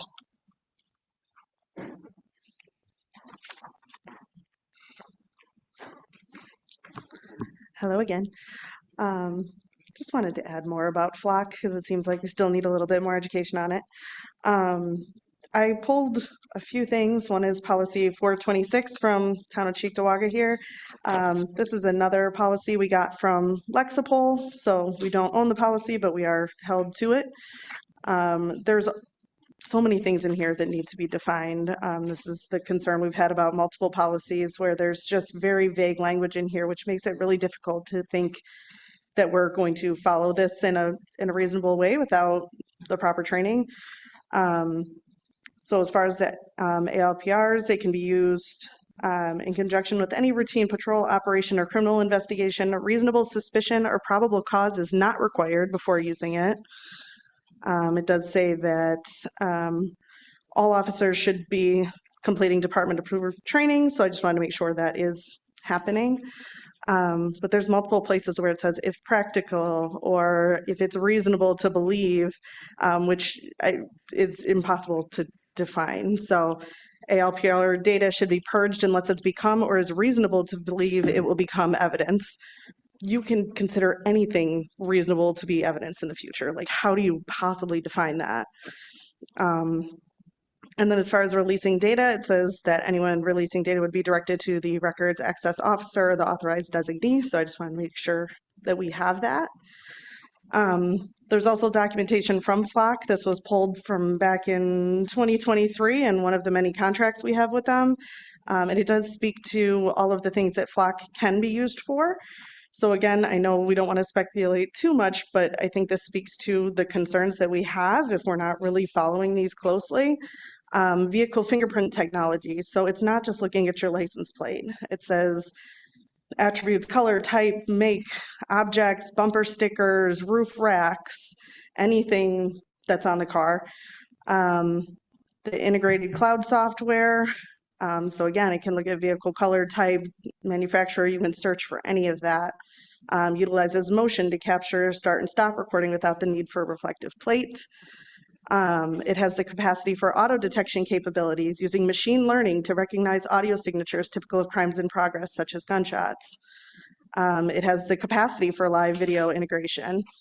And in the section on partnerships, they talk about they're an official partner with Axon, that FLOC is the only LPR provider to be fully integrated into a dynamic network of Axon Fleet 3 for patrol cars, FLOC, safety of Hilton cameras. So this isn't just a standalone in-house camera. This is connected nationwide to everything. And access to additional cameras that are purchased by HOAs, private business partners. And it says this means there's an ever-increasing amount of cameras and data at no additional cost. So this is meant to grow. This is what FLOC is meant to do. And FLOC can provide the ability to request access to LPR data from, and they specifically list, Troy, Poughkeepsie, Middletown, Cheektowaga, Rensselaer, Lancaster, Buffalo. So we're listed as partners on here of who can be sharing. So I think there's just so much here that needs to be looked at, and there's so much data that's being captured. And if you listen to the CEOs of FLOC and people that FLOC are connected to, we all know this is a tool that can be extremely useful. But like I said, way back when I brought this up the first time in the town hall, you can use a hammer to hammer a nail. You can also use it to bust out a window. We have to make sure we are using this in a way that's not putting us at risk for lawsuits and not putting our residents at risk of surveillance towards who knows what. It says it can be for anti-terrorist activity. We all know how terrorism is being defined right now. That could be any of us that show up to No Kings or anything like that. So please keep all of that in mind when we're looking at these contracts. Thank you. Appreciate that. Thank you. And our next speaker is Jessica Greenwald.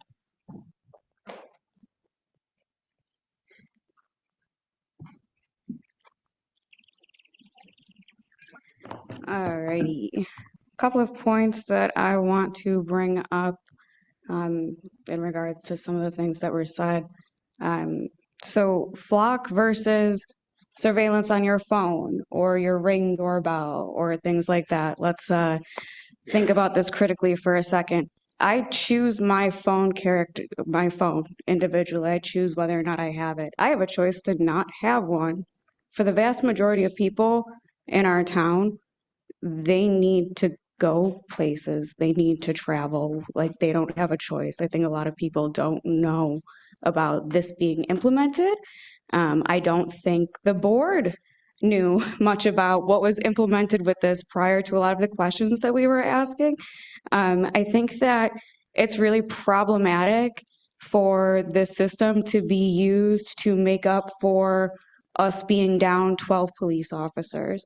I think that policing is at its core, or should be, a humanitarian industry. I think they're there to help protect our communities, but also to help them and to make them safer and to make them stronger.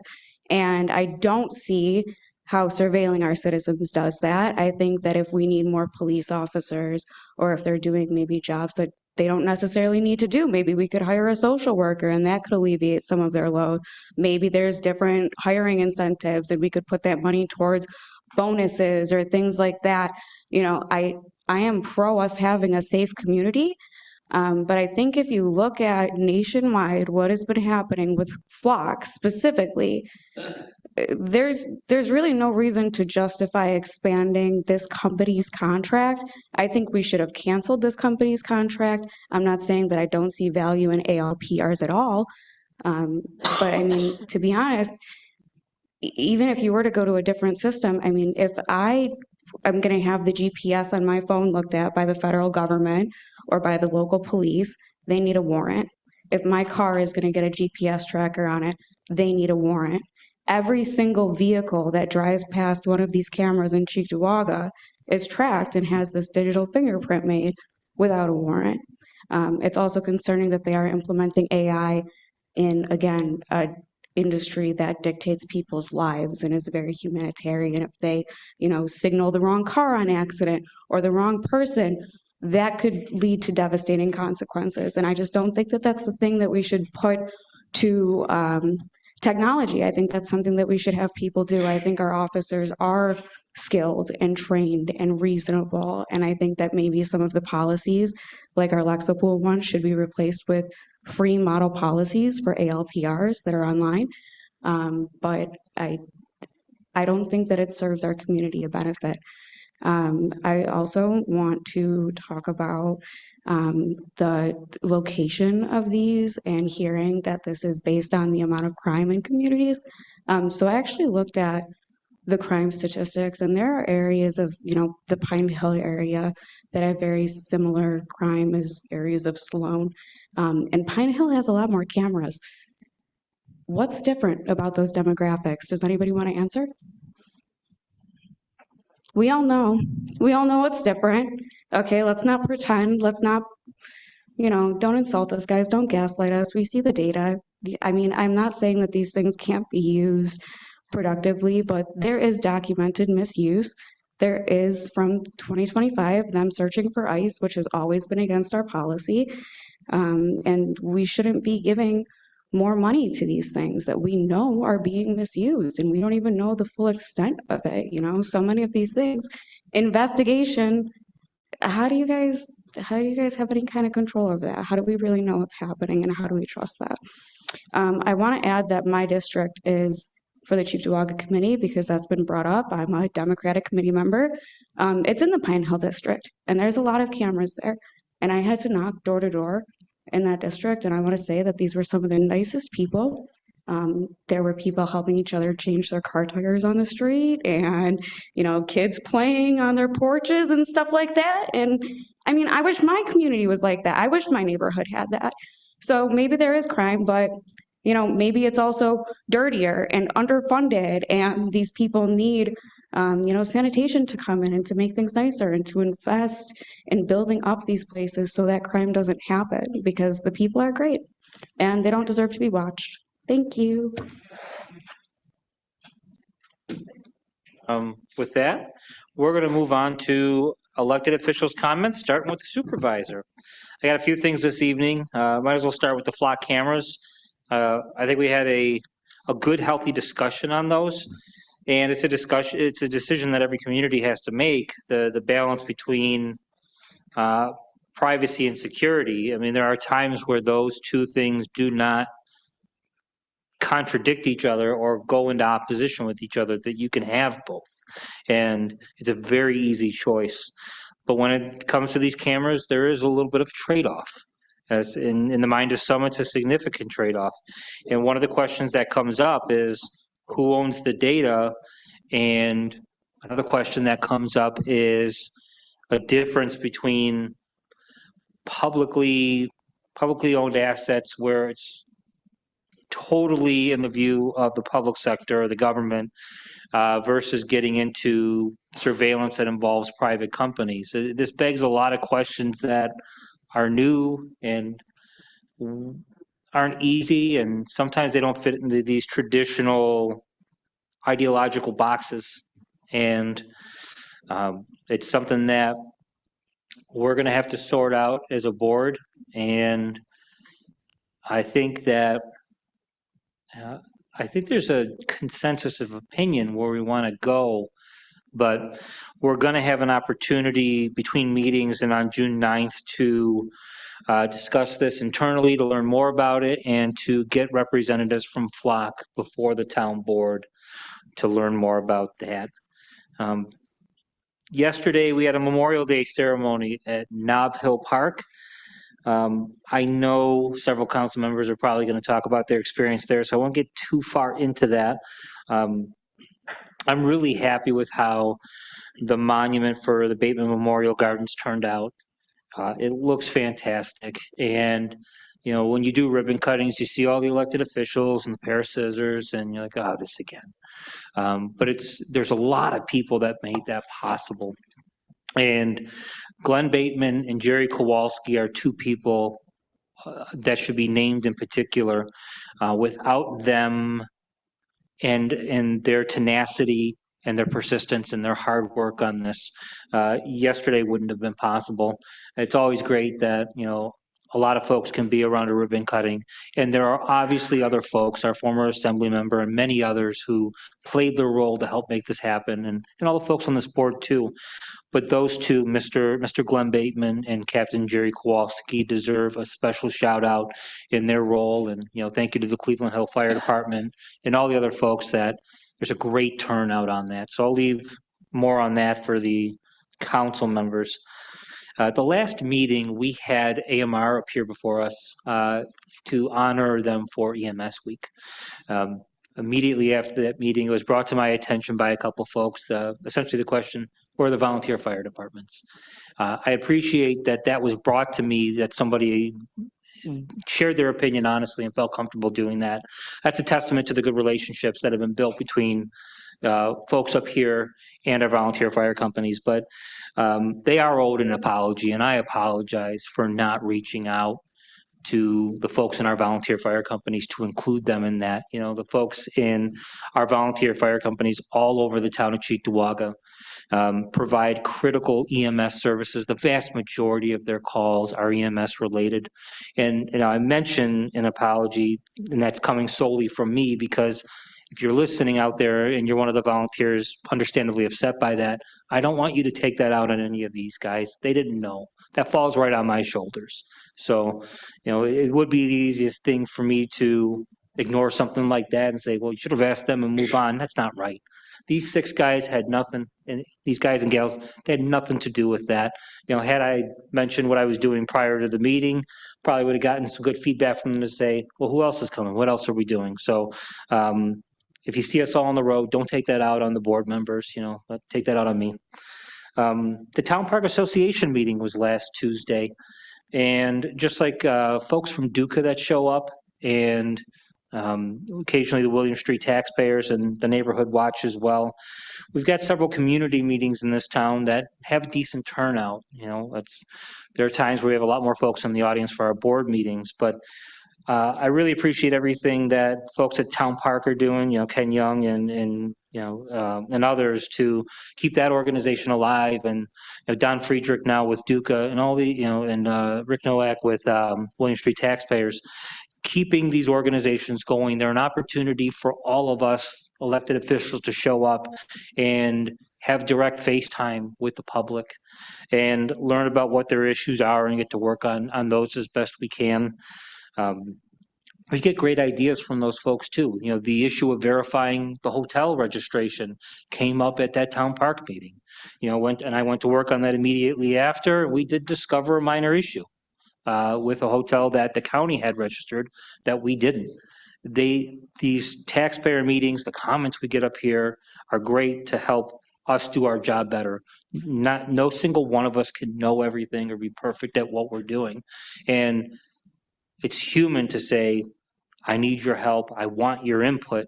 And good leaders go out of their way to receive that feedback from everybody. So just want to encourage everyone on the board and to show up to those meetings as often as they can, and to the general public, show up to those in-person meetings as much as you can. They're quality experiences for the people that show up. And grass cutting was an issue in between meetings. We're making some progress on that. I got a number of calls in my office late last week. We had a lot of rain. We had some growing pains with some changes recently. And we just have a lot of new homeowners that we have to get up to speed with how things work. One of the last emails I answered before this meeting was pertaining to a grass issue. So if you're still having those, please reach out to my office. You can reach out to the board members as well. We will do the best we can to get those cases taken care of. Obviously, the best thing to do is if there's an issue with that, if you can help your neighbor with cutting their grass, I would recommend doing that first. I understand not everybody's in that position. Give people some grace, but at the same time, if people are allowing a foot or more of, for their grass to overgrow like crazy, it's one of those quality of life issues that we have to take care of. It does lead to rats. It does lead to these other things. But one of the many things I was working on in between the meetings was getting some of those taken care of. And again, if there's something you can do to help out your neighbor, I want to encourage that first. If you do have these persistent issues, we have some vacants, we have some other issues, please reach out to us and let us know who those properties are. We don't want to drop the hammer and punish people, but we do want to get those issues taken care of. And that's all I've got right now. We'll move over to Councilman Pilarski. I briefly spoke earlier about the flock system and that, and just a little more on it. I mean, our chief did say it's used as a tool and it's not shared with everyone, but I would like to know who it is shared with. So I'll talk to him and I'm sure we'll all know that answer. And I think when he said, we're down 13 officers, I don't think he was referring to, hey, the flock system is replacing our officers. It just makes it easier for our officers to get the information they need during investigations. And I'll let him speak more on that because that's the way I interpreted that comment when he made that remark towards it. And I agree, a strong policy. I know policy was one thing brought up, and that to me, that's the key to it. And I believe we have a strong policy.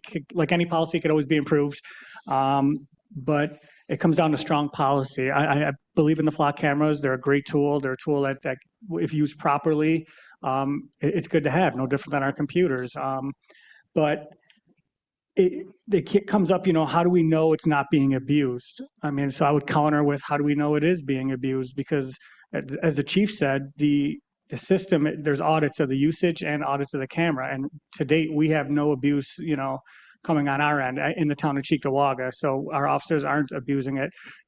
It's automatically flagged if it is abused, and then our chief is made aware of it.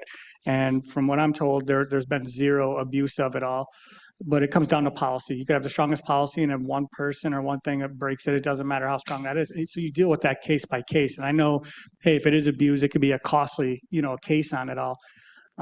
So we'll talk more on this. I believe there's conversation of bringing Flock in, maybe presenting or whatnot, or maybe, Chief's going to present a little more on it. But we'll definitely address this again more going down the road.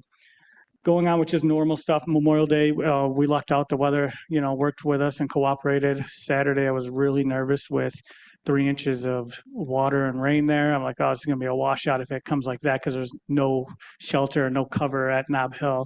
So I was glad that turned out well. It was very well attended. Thank everybody who's involved. I mean, way too many to name, so I'll forget people if I do, but you already said it, Supervisor, Kowalski, and, was spearheading this project from day one, took the bull by the horns and ran with it with the Veterans Affairs Committee as a whole. Kudos to the whole committee on the work on this project and getting it done and seeing it get across the finish line.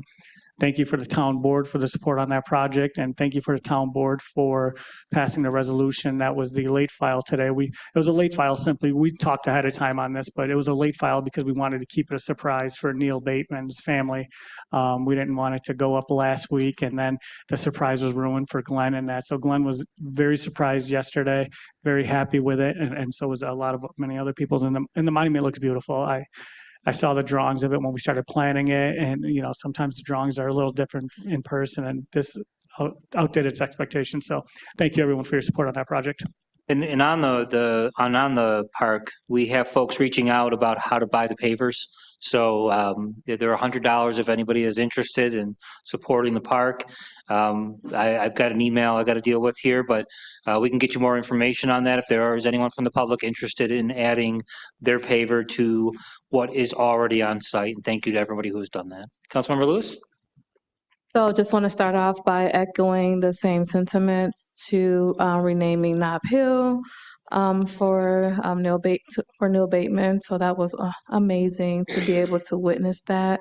In addition to that, I want to just shout out the Asher Committee. We did the Stop the Bleed training. I heard that training went well. In addition to that, I'm actually happy to see that we purchased about 55 AED electrodes. And that investment is literally about public safety preparedness and ensuring life-saving equipment remains fully operational throughout our facilities. And also wanted to mention the Cheektowaga Garden Club, which we actually approved tonight as well. If you haven't, please go get your hands dirty in the soil. I'm excited to see that they'll be doing something at the library soon, so I want to get involved with that.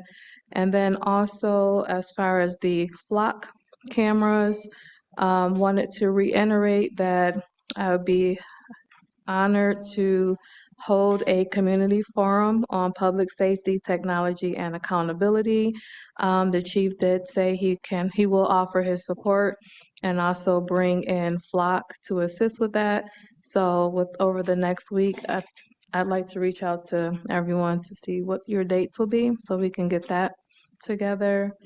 And thank you for this evening, and I think I'm all set.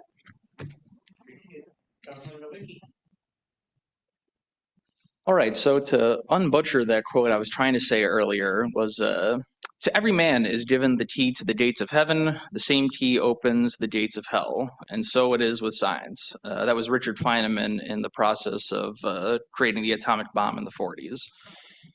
Now, I'm coming into looking at our flock system, I've been thinking about it for a while, and it was just this resolution came across the board for tonight's meeting, so that kind of spurred it to happen. It seems like we missed the opportunity to talk about it before the contract auto-renewed. I think it was in March. I have the data somewhere at home. But I'm looking at preventing bad things from happening versus allowing something bad to take place and just hoping it doesn't. I have no reason to believe Cheektowaga Police has done anything wrong. As far as I'm concerned, I haven't seen them do anything wrong, and I don't expect them to. But we're putting information into a database where somebody somewhere else can. If you go on dflock.org, that's essentially a platform that shows where all the cameras are. It shows that these systems have been used for wrongful arrest, profiling, stalking of ex-partners by police officers, along with evidence that these cameras don't effectively prevent crime, but these are general overviews. This isn't what Cheektowaga Police has done or what the general rule of what happens with these. It's just concerns you have to look at. Again, I don't think Cheektowaga has done anything like this, and I don't expect them to, but these are the things you can run into with using this hardware and software. I might have just designated myself a terrorist by the CEO of Flock, but you'll have that.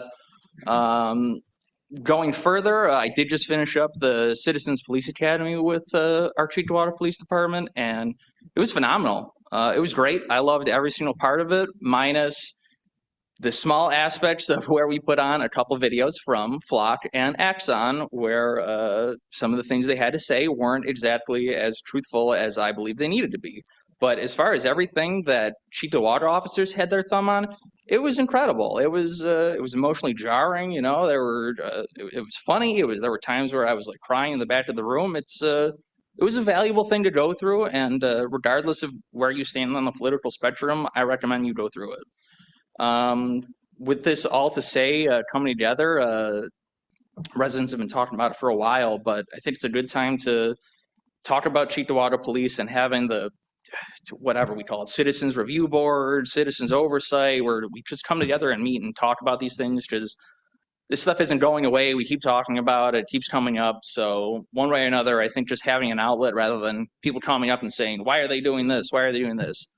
We need to come together and all talk about it, because I can't just tell the Cheektowaga Police what to do, and the residents can't just tell us what to do. We have to come together and find out where these solutions actually are, because 9 times out of 10 when we do this stuff, when you're on far to one side and far to the other, you're probably going to want to come to the middle for, not always, but in a lot of these situations, having a talk, looking at one another in the eye and going, here's where I stand and these are my beliefs, you're probably going to get to a decent outcome 9 times out of 10. That's all I have tonight. Thank you.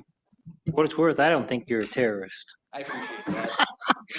Councilmember Thompson. I don't want to be redundant and touch on the things that I mentioned earlier as far as the flock. Cameras, I know is contentious, so I stand by my statements earlier. Certainly welcome more conversation on there. I stand pretty firm in my beliefs on that, but that's not to say that we can't find common ground on making it something better. Thank you to Veteran Affairs Committee, Brian and Barb, to have such a successful day on Memorial Day. It was a beautiful event, and glad I got to witness that. So just want to say thank you to that, and that's all I got.